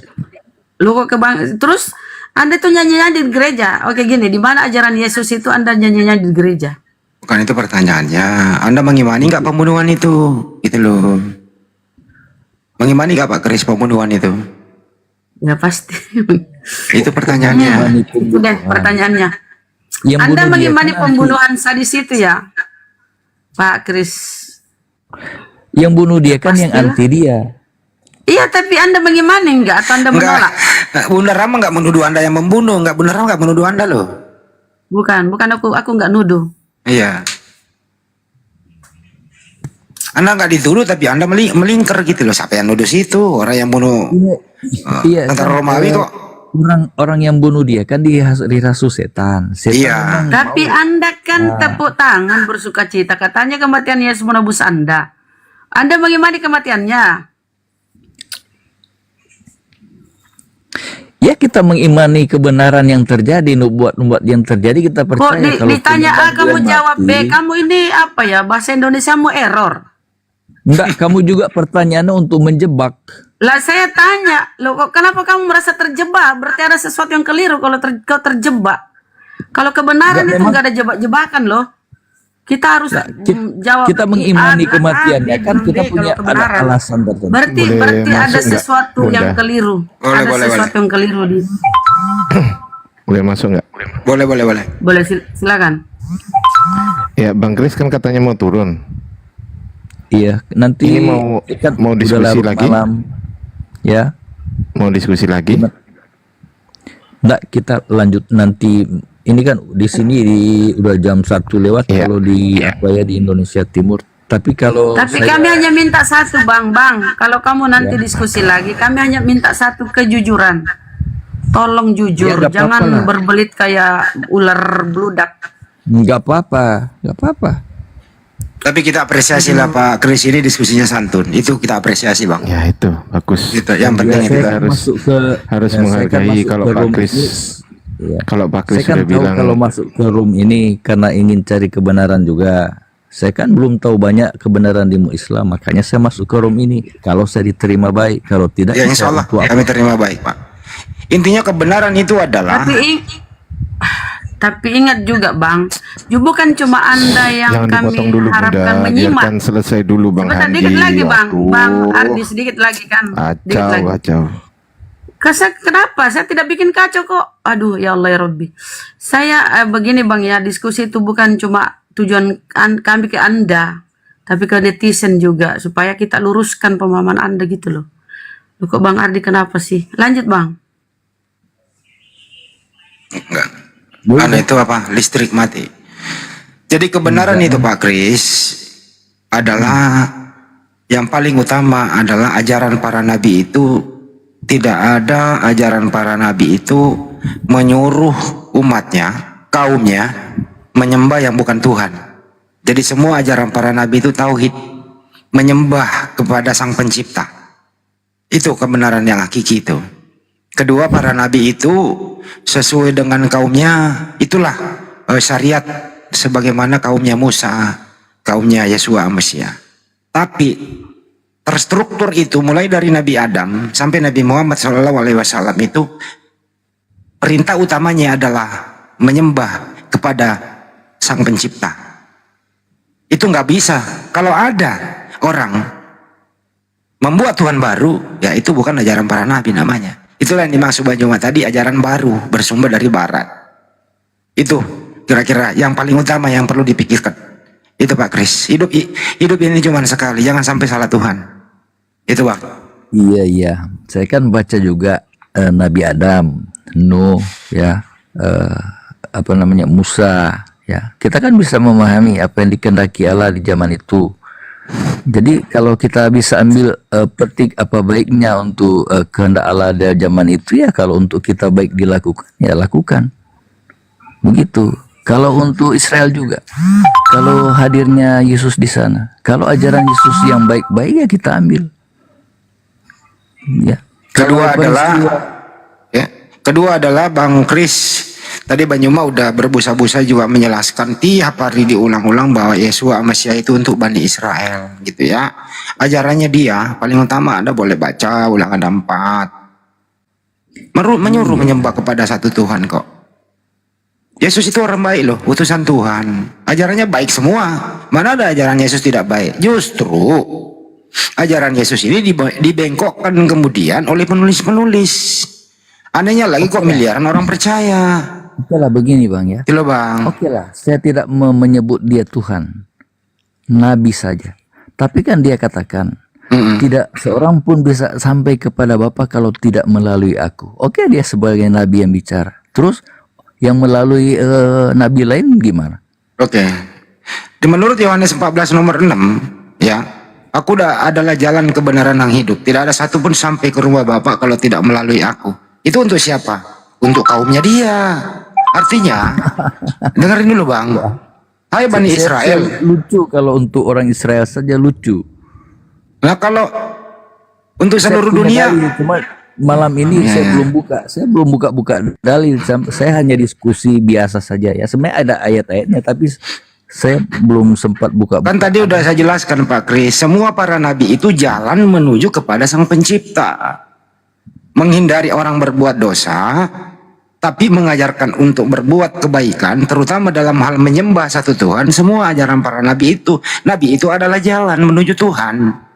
Jalan itu penuh rambu-rambu. Rambu-rambunya ada larangan, ada perintah. Yesus ada larangannya, ada perintahnya. Larangannya jangan makan babi, perintahnya sembah Tuhan yang satu. Larangannya harus disunat dan seterusnya. Larangannya wajib disunat dan larangannya jangan sampai lu nggak disunat dan seterusnya. Jadi para nabi itu adalah ada ajarannya, itulah jalannya gitu loh Bang. Iya. Nah sekarang ini siapa yang melaksanakan? Kalau Anda oke lah konsentrasi ke Yesus. Siapa yang melaksanakan perintah dan larangan Yesus? Siapa? Kristen gitu? Ya no. Semua ajaran Yesus yang paling fundamental dilanggar oleh Kristen. Yesus menyuruh menyembah satu Tuhan, Kristen datang, Yesus Tuhan. Yesus melarang makan babi, datang Paulus, segala sesuatu halal bagiku. Yesus mengajarkan bagaimana harus disunat, harus dikelat kuliatanmu. Bahkan kalau tidak disunat, harus dilenyapkan dari muka bumi. Datang Paulus, Galatia 5 nomor 2. Sesungguhnya aku Paulus berkata kepadamu, jika kamu menyunatkan dirimu, Kristus tidak berguna bagimu. Yang mana yang Anda ikuti? Paulus apa Yesus? Mudah toh ini bang, kalau jujur tapi, kalau jujur. Kalau mau jujur dipermudah, dipersingkat, to the point enak. Tapi kalau mau dipakai melingkar-lingkar kayak pendeta tadi ya 2000 tahun nggak kelar-kelar. Itu loh bang Pak Kris. Mudah toh. Jadi Ya, kalau gimana? memang tulisan Paulus itu memang saya perhatikan di beberapa tulisan itu ada yang kontradiksi dari kalimat yang Nah jujur, jujur pintar, jujur ya. Nah, dan jangankan kita yang membaca, Petrus pun mengatakan tulisan Paulus ada hal-hal yang tidak dapat dipahami sehingga diputarbalikkan oleh mereka yang tidak mengenal hukum. Nah, itu ada ayat. Jadi Yesus berkata nih ya. Jadi kalau Ini Pak Kris. Paulus seperti itu, Yesus mengajarkan nih, Ya. tak satu titik pun, satu iota pun ya dihapus di hukum Taurat sebelum langit dan bumi ini runtuh. Semua konsisten, tidak ada satu titik pun celah harus dihapus hukum Taurat itu. Untuk siapa Bani Israel? Saya ingin tanya Bang Kris, memang ada orang di luar Yahudi itu sanggup melaksanakan Taurat secara konsekuen?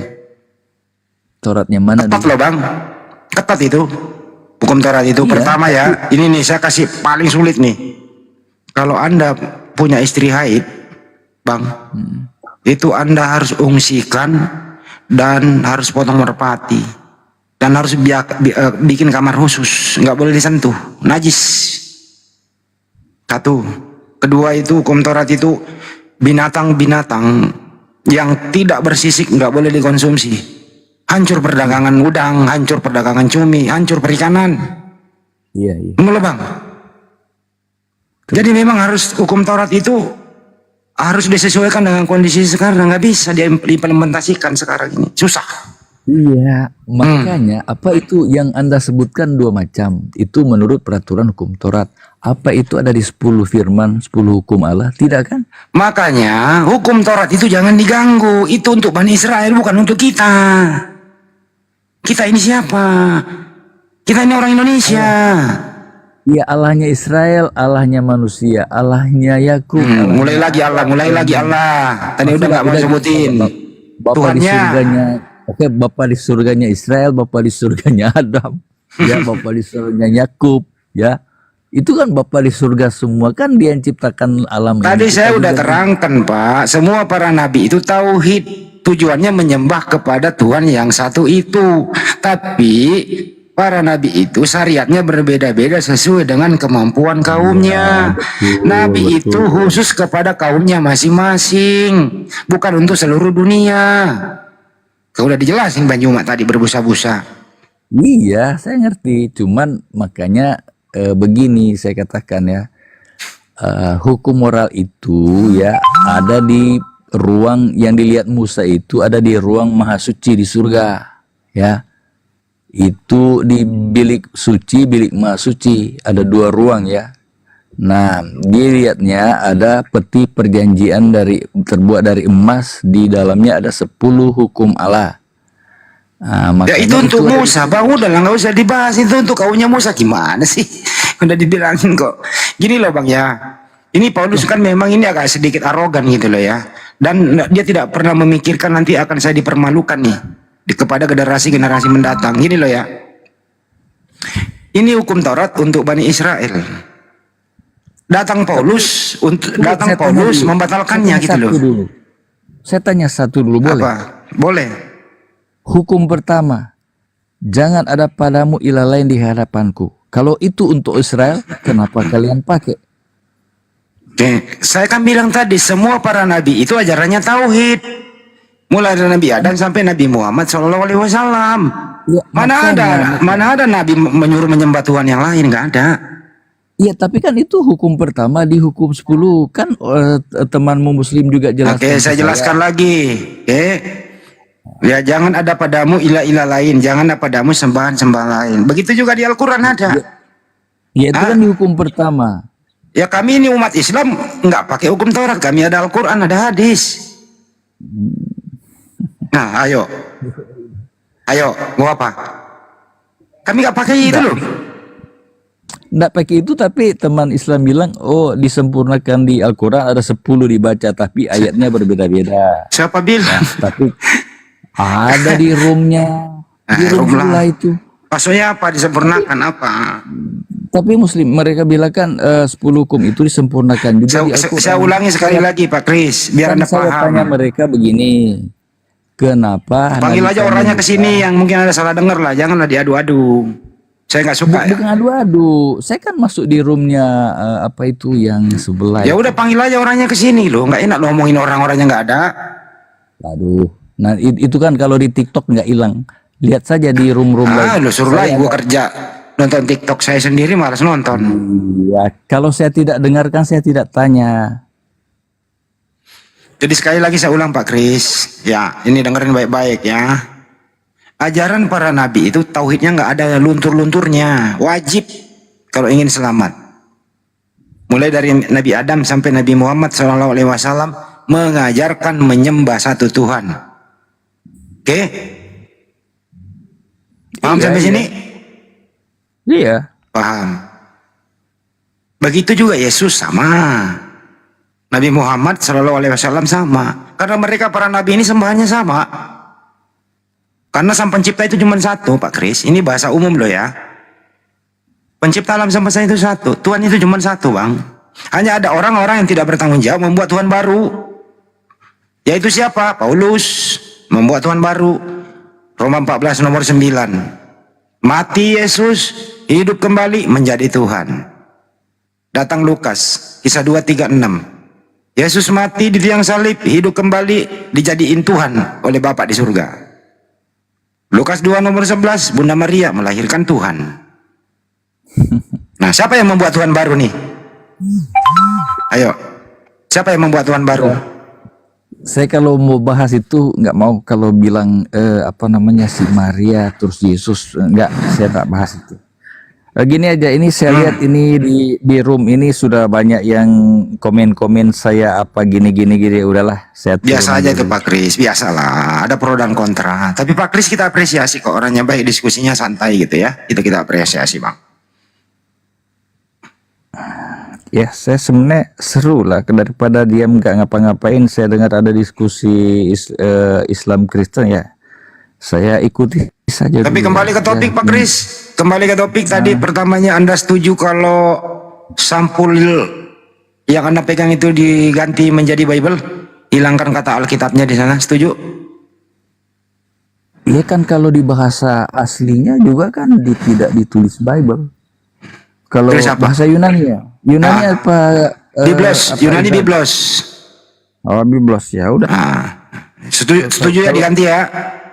Saya juga setuju kalau kata Allah tidak digunakan di Alkitab. Oke, setuju juga. Misalnya di Yohanes 1, en harke en hologos, kai logos en protonteos, kai theos en logos. Pada mulanya adalah logos, logos itu bersama-sama dengan Tuhan. Oke?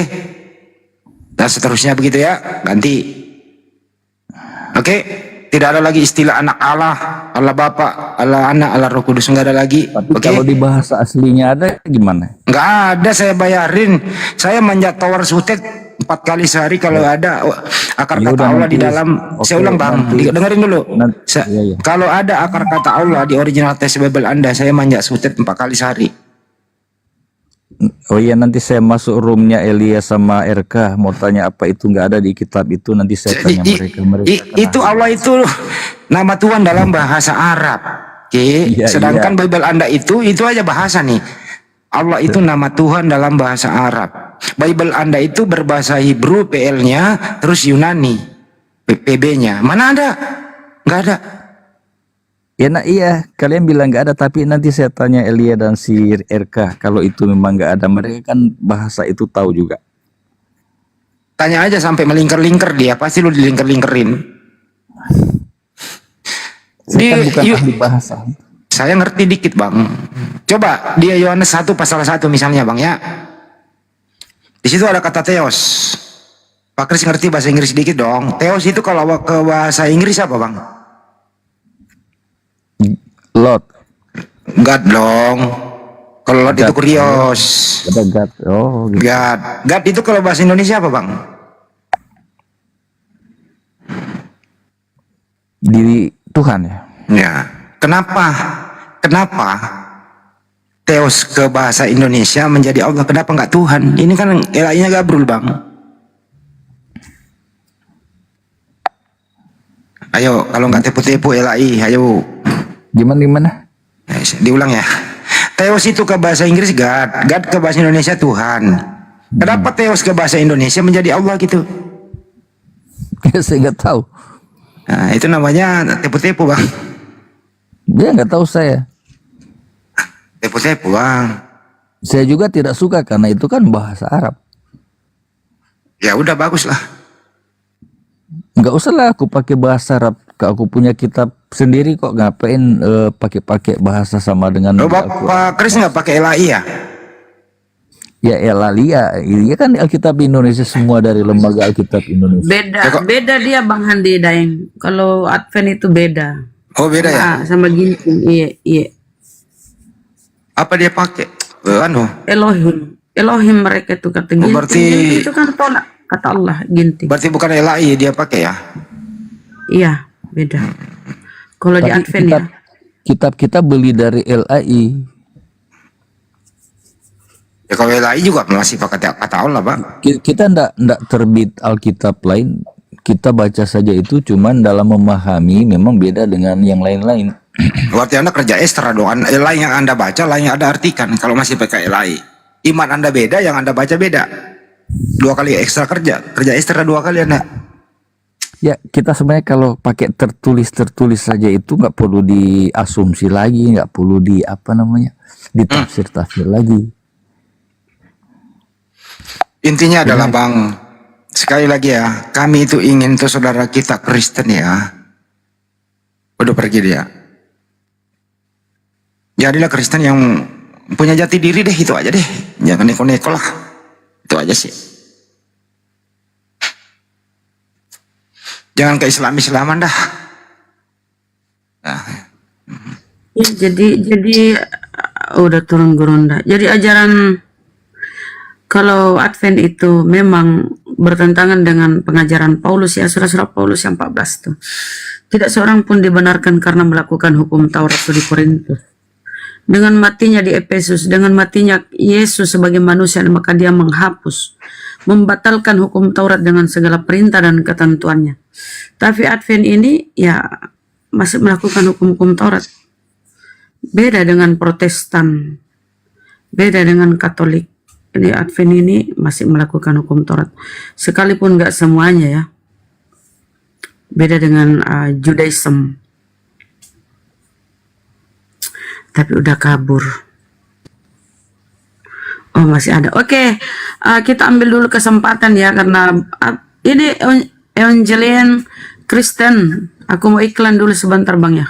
Ya. Izin ya, host. Oke, baik. Terima kasih. Nah, saudara-saudaraku yang masih setia menyimak diskusi di Komal yang kita cintai ini ya. Komal gurunda tercinta kita Bang Handi dan yang lain Ustadz Arif. Dan Peta Lempu. Assalamualaikum warahmatullahi wabarakatuh. Peta. Aduh, nggak nyimak juga Peta baru naik. Nah, kita ini ya teman-teman ya. Saya akan menyampaikan iklan dulu di sela-sela diskusi ini. Silahkan ya teman-teman yang ingin sekiranya tampil lebih cerah, ya penampilannya lebih cerah, mukanya lebih awet, ya.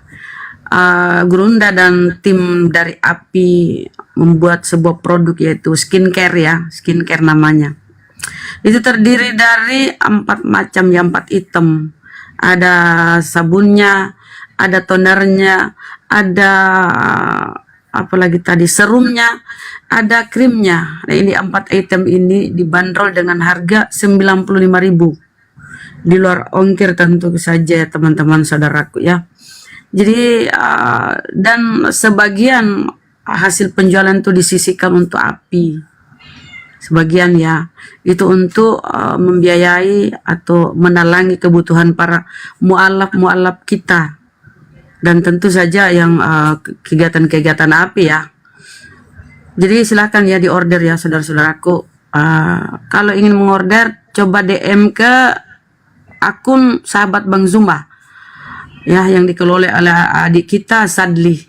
Silakan. Di situ ada nomor WA beliau. Silakan kontak. Ya. Dan ini skincare ini sudah BPOM ya, saudaraku, sudah BPOM. Dan bisa untuk segala jenis kulit. Anak saya pun pakai ya, dan katanya ini apa ya, mukanya bersih, enak, bagus. Silakan teman-teman ya, itu aja kali ya. Silakan dilanjut diskusinya. Kita sapa Evangelian. Bang, selamat malam. Assalamualaikum. Malam Buddha, malam. Muslim, Kristen. Kristen Buddha. Oke, silakan Bang. Sama siapa? Pak Petu, assalamualaikum. Peta lempu. Pak Peta lempu, kenapa dia nggak nyimak? Silakan Bang, apa yang ingin disampaikan? Ada Gurunda, Bang Zuma, ada Bang Handi, ada Bang Pandi, Ustadz Arif. Silakan.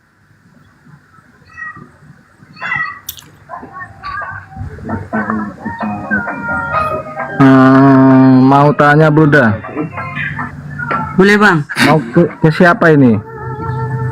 Ini mah Sembarang melingkar. Bang, siapa Ini yang mah melingkar. bisa Ini jawab mah ke Bang ini mah melingkar-lingkar juga ini. Apa sih Bang Andi? Pasti melingkar-lingkar. Silakan. Masih ada Gurunda kayak Bang Zuma, silakan. Bertanya lah Bang, silakan. Silakan.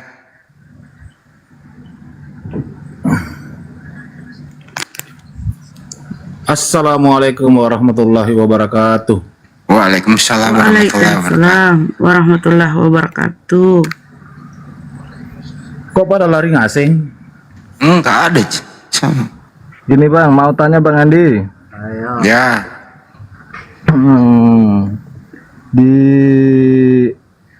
Di Al-Quran ini saya nemuin ayat Bang Andi. Tampilkan. Ambilkan ya Bang. Masa saya bacain Bang, nggak bisa nampilin ini Bang.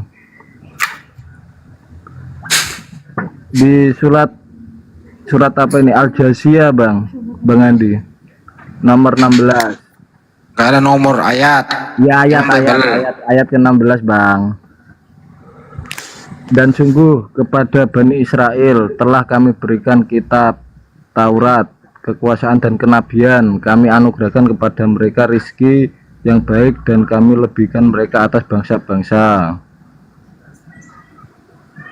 Kok enggak, maksudnya di sini kan dianugerahkan kepada Bani Israel kan Bang Andi. Kenapa tidak ke Bani Ismail Bang Andi? Silakan Bang Andi. Lu baca ayat mana sih? Ulangi, apa maksudnya? Al-Jaziyah. Ayat berapa? Ayat 16. Oh, 16.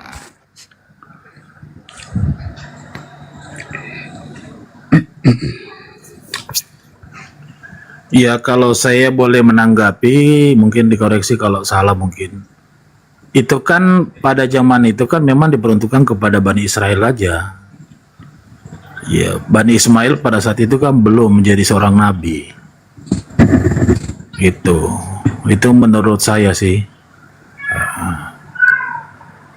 Karena kan masing-masing nabi kan ada zamannya, kecuali Nabi Muhammad SAW itu dia memang diutus untuk seluruh umat manusia. Ya. Enggak ada salah. Data ini enggak ada yang salah. Tadi udah dibahas kok. Taurat itu memang untuk Bani Israel. Dan Allah Subhanahu wa Ta'ala itu memberi rezeki kepada mereka sepanjang mereka taat kepada hukum Taurat. Maksudnya Pertanyaannya Bang Handi tadi, konteksnya gini bang, maksudnya kenapa katanya bukan bukan ke Bani Israel, Ismail, karena bukan Bani Ismail Bani gitu loh. Israel, kenabian ini loh bang. Kami berikan kitab, kekuasaan dan kenabian itu loh bang. Nggak berbicara masalah nabi di sini, nggak ada berbicara nabi di sini. Ini menyangkut Taurat kepada Nabi Musa, Bani Israel, dan mereka diberi rezeki, nggak ada berbicara masalah nabi. Asia ini surat nomor berapa Bang Andi? Coba saya cek nih. Kata nomor berapa ya? Surat ke berapa Bang Andi? 45. 45 ya? Ataina Bani Israel kitab wal hukma. Itu ya, Mbak Bunda Rama ya? Iya. Walaqad ataina Bani Israil al-kitaba wal hukma wan nubuwata wazaknahum minat thayyibati wa faddalnahum alal alamin. Dan sungguh kepada Bani Israel telah kami berikan kitab Taurat, kekuasaan dan kenabian. Kami anugerahkan kepada mereka rezeki yang baik, dan kami lebihkan mereka atas bangsa-bangsa pada masa itu. Pada masa itu ya memang pada Bani Israel, memang pada waktu itu Israel kan, setelah Bani Israel itu baru ke Bani Ismail. Ya maksudnya Apa pertanyaannya yang itu salah tadi, ini udah cocok ini. enggak, maksudnya pertanyaannya kenapa yang Bani Israel, kenapa bukan Bani Ismail, maksudnya gitu. Itu pertanyaannya. Kalau konteks ayat itu nggak ada yang salah. Cuma ya pertanyaannya barangkali, kalau ya saya tangkap ya, kenapa bukan Bani Ismail, kenapa cuma Bani Israel gitu loh. Coba Bang Juma jawab deh. Bang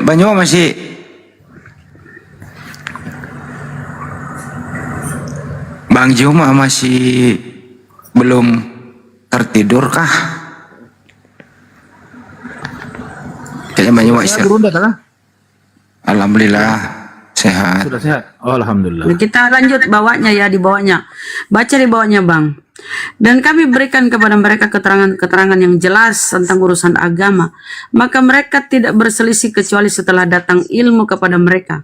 Karena kedengkian yang ada di antara mereka. Sungguh Tuhan akan memberi putusan kepada mereka pada hari kiamat terhadap apa yang selalu mereka perselisihkan. Kemudian kami jadikan engkau Muhammad mengikuti syariat peraturan dari agama itu. Maka ikutilah syariat itu dan janganlah engkau ikuti keinginan orang-orang yang tidak mengetahui. Sungguh mereka tidak akan dapat menghindarkan. Silakan.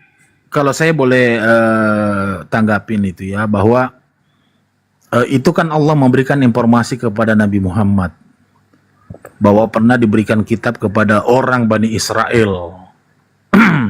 Tetapi mereka tegar tengkuk yang tadi dikatakan Bunda Rahma sampai dengan datanya kitab itu. Nah, setelah datang kitab itu kan mereka mengingkari.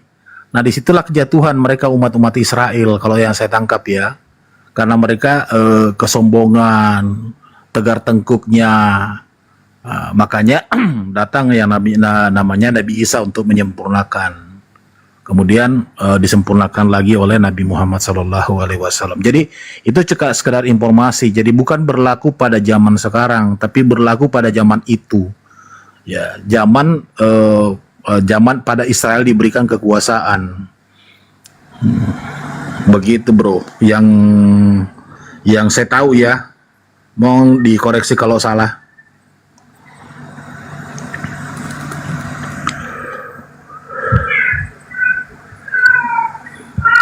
Kemudian kelanjutannya itu Al-Quran ini adalah pedoman bagi manusia, petunjuk dan rahmat bagi kaum yang meyakini. Itu 20-nya ya. Jadi baca sampai ke bawah. Tapi saya tertarik tadi Bang Handi, tadi siapa tadi yang orang Kristen itu Bang Handi? Chris turun. Chris siapa? Siapa yang baru-baru turun? Chris. Itu kan diangkat itu, aku adalah jalan kebenaran. Nah, inilah saya terkadang itu ini orang-orang oten itu kalau berpikir itu kok nggak bisa menalar dengan kalimat-kalimat yang tertulis ya? Itu kan jelas-jelas itu dia jadikan sebagai andalan. Oke lah katanya saya mengakui nabi. Tetapi kan tidak nabi yang mengatakan aku adalah jalan kebenaran dan hidup. Semua para nabi seperti itu. Nabi Muhammad juga seperti itu, tidak akan bisa sampai kepada Tuhan kalau tidak melalui Nabi Muhammad. Karena kenapa? Mereka memberikan ajaran-ajaran kepada kita untuk kita laksanakan. Kemudian larangan-larangan harus kita tinggalkan. Begitu pula zamannya. Makanya dibilang aku jalan, tidak ada yang sampai kepada Bapak kalau bukan aku. Ya benar. Kalau kau tidak mengikuti apa yang diajarkan oleh saya dari Bapakku, kamu tidak akan selamat, kamu tidak akan memperoleh hidup yang kekal. Nah makanya heran nih, ini kok ayat itu yang diandalkan sebagai Tuhan, gimana sih? Ya. Padahal itu kan jelas-jelas, aku adalah jalan kebenaran dan hidup, tidak ada yang sampai kepada Bapak kalau tidak melalui aku. Iya, itu cuma jalan doang. Tapi gitulah, saya bilang kalau sudah berbicara tentang ayat-ayat yang ada di dalam Bible mereka, ya saya mohon maaf, kayak sepertinya ilmunya tuh hilang gitu loh. Kalau sudah bahas menipu itu. menipu akalnya Daeng, Kapet. Iya. Menipu akalnya. Sudah berulang kali dijelaskan sama Bang Handi. Tapi masih ngeyel juga, nggak bisa terima bahwa katanya baru ini saya belum buka kitab. Kalau saya orang-orang begitu Bang Handi ya kita nggak usah kita angkalkan ayat-ayat. Mending kita coba bernalar aja, berlogika aja. Karena walaupun diangkatkan ayat itu mereka tidak akan terima. Jadi kita ke siapa tadi ya, Evangelian. Di sini di sebelahnya Bang, begini ya firman Allah. Ini Al-Quran adalah petunjuk dan orang-orang yang mengingkari ayat-ayat Tuhannya, mereka akan mendapat azab berupa siksaan yang sangat pedih. Jadi di sini Allah menyampaikan kepada Rasulullah bahwa ini Al-Quran ini petunjuk. Adapun orang Bani Israel itu dikasih Taurat, kitab Taurat, namun setelah datang perselisihan di antara mereka, ini diceritakan kisah-kisah itu. Jadi bukan berarti seperti yang Anda pahami bahwa kenapa hanya kepada Bani Israel. Ini satu rangkaian ceritanya di sini Bang, ini ya. Di surah Al-Jasiyah ini satu rangkaian ceritanya. Ini Al-Quran adalah petunjuk dan orang-orang mengingkari ayat Tuhannya mereka akan mendapat azab berupa siksaan sangat pedih. Allah yang menundukkan laut untukmu agar kapal-kapal dapat berlayar di atasnya dengan perintahnya dan agar kamu dapat mencari sebagian karunia dan agar kamu bersyukur. Dan dia menundukkan apa yang ada di langit dan apa yang ada di bumi untukmu, semuanya sebagai rahmat darinya. Sungguh dalam hal yang demikian itu benar-benar terdapat tanda-tanda kebesaran Allah bagi orang-orang yang berpikir. Katakanlah Muhammad kepada orang-orang beriman, hendaklah mereka memaafkan orang yang tidak tahu akan hari-hari Allah, karena dia akan membalas suatu kaum sesuai dengan apa yang telah mereka kerjakan. Barang siapa mengerjakan kebajikan maka itu untuk dirinya sendiri, dan barang siapa mengerjakan kejahatan maka itu akan menimpa dirinya sendiri.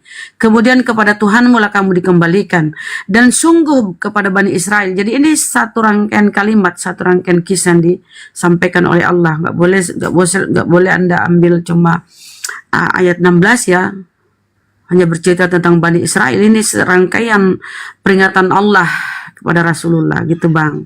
Jadi baca tuh dalam sebuah surah itu ada sebuah kisah, dikisahkan tuh, diceritakan, disampaikan.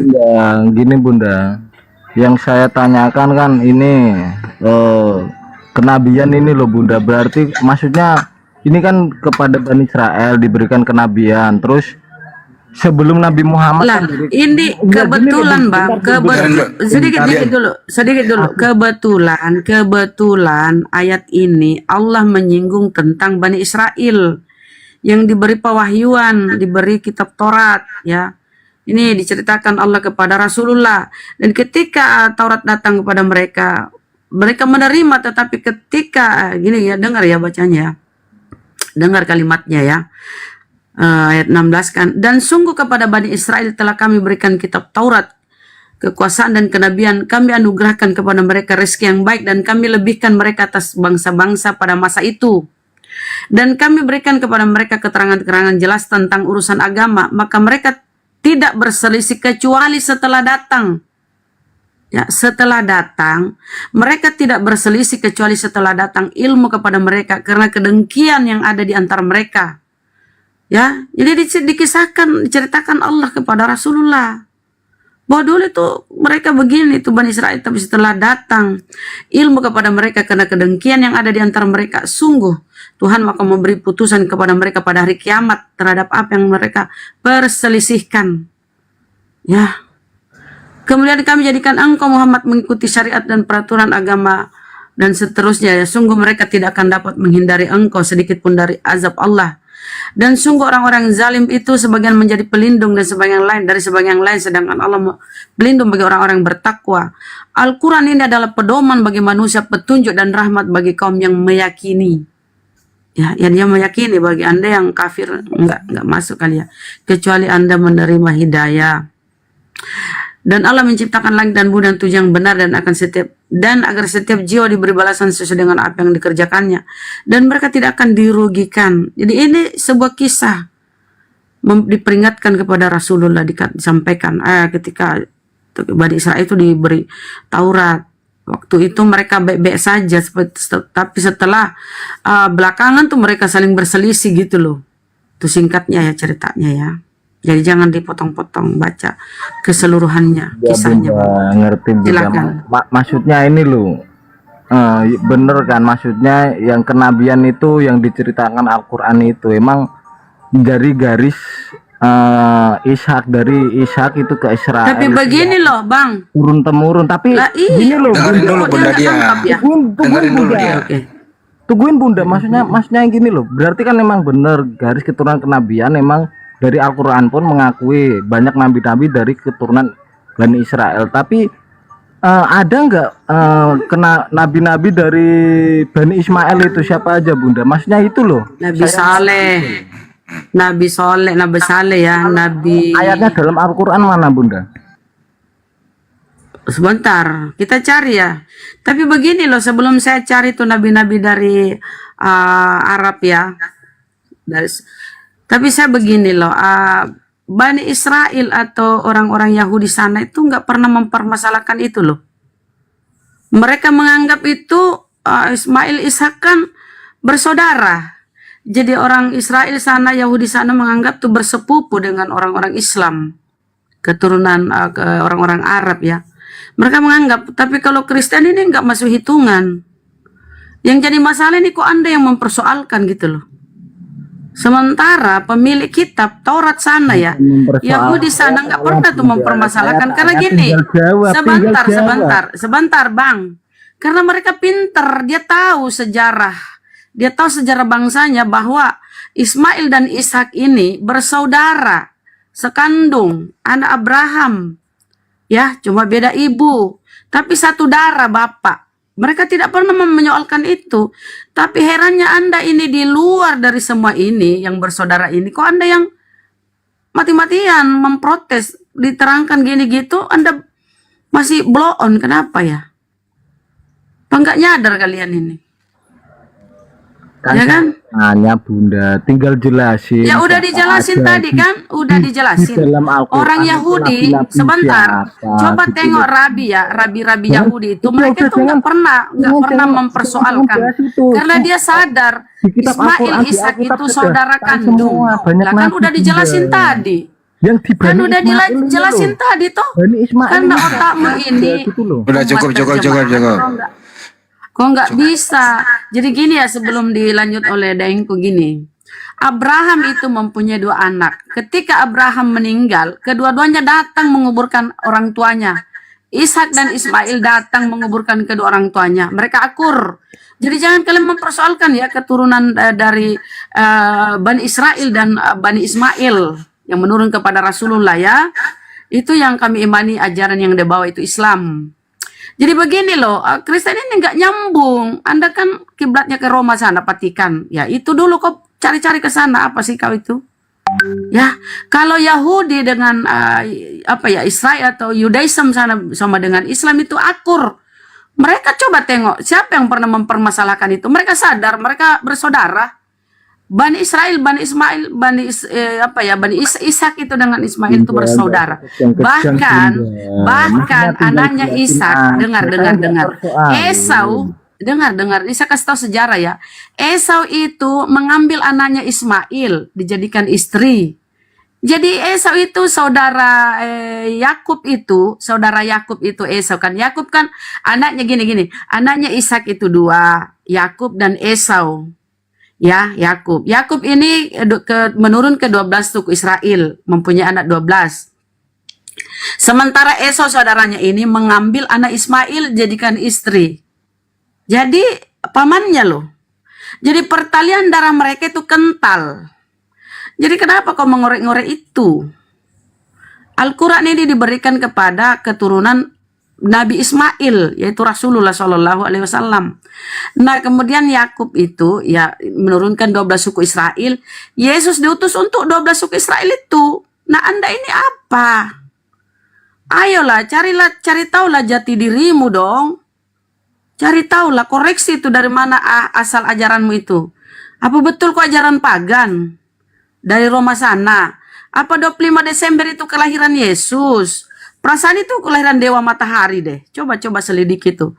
Banyak belajar dulu ya. Banyak belajar dulu ke dalam intern keimananmu. Kenapa ya? Gini. Tuhanmu orang Israel. Tapi pusat Kristen ada di Roma sana. Apa kamu nggak heran? Ya, kalau kami Rasulullah Sallallahu Alaihi Wasallam ya membawa Islam dan pusat Islam itu di Arab Saudi sana, di Arab. Itu kan sejalan, seiring. Tapi kamu, Tuhanmu orang Yahudi, suku Bani Israel, sukunya orang Yahudi ya, kelahirannya Yahudi sana. Tapi kenapa pusat Kristen itu ada di Roma? Kenapa? Harus kau cari tahu itu dong.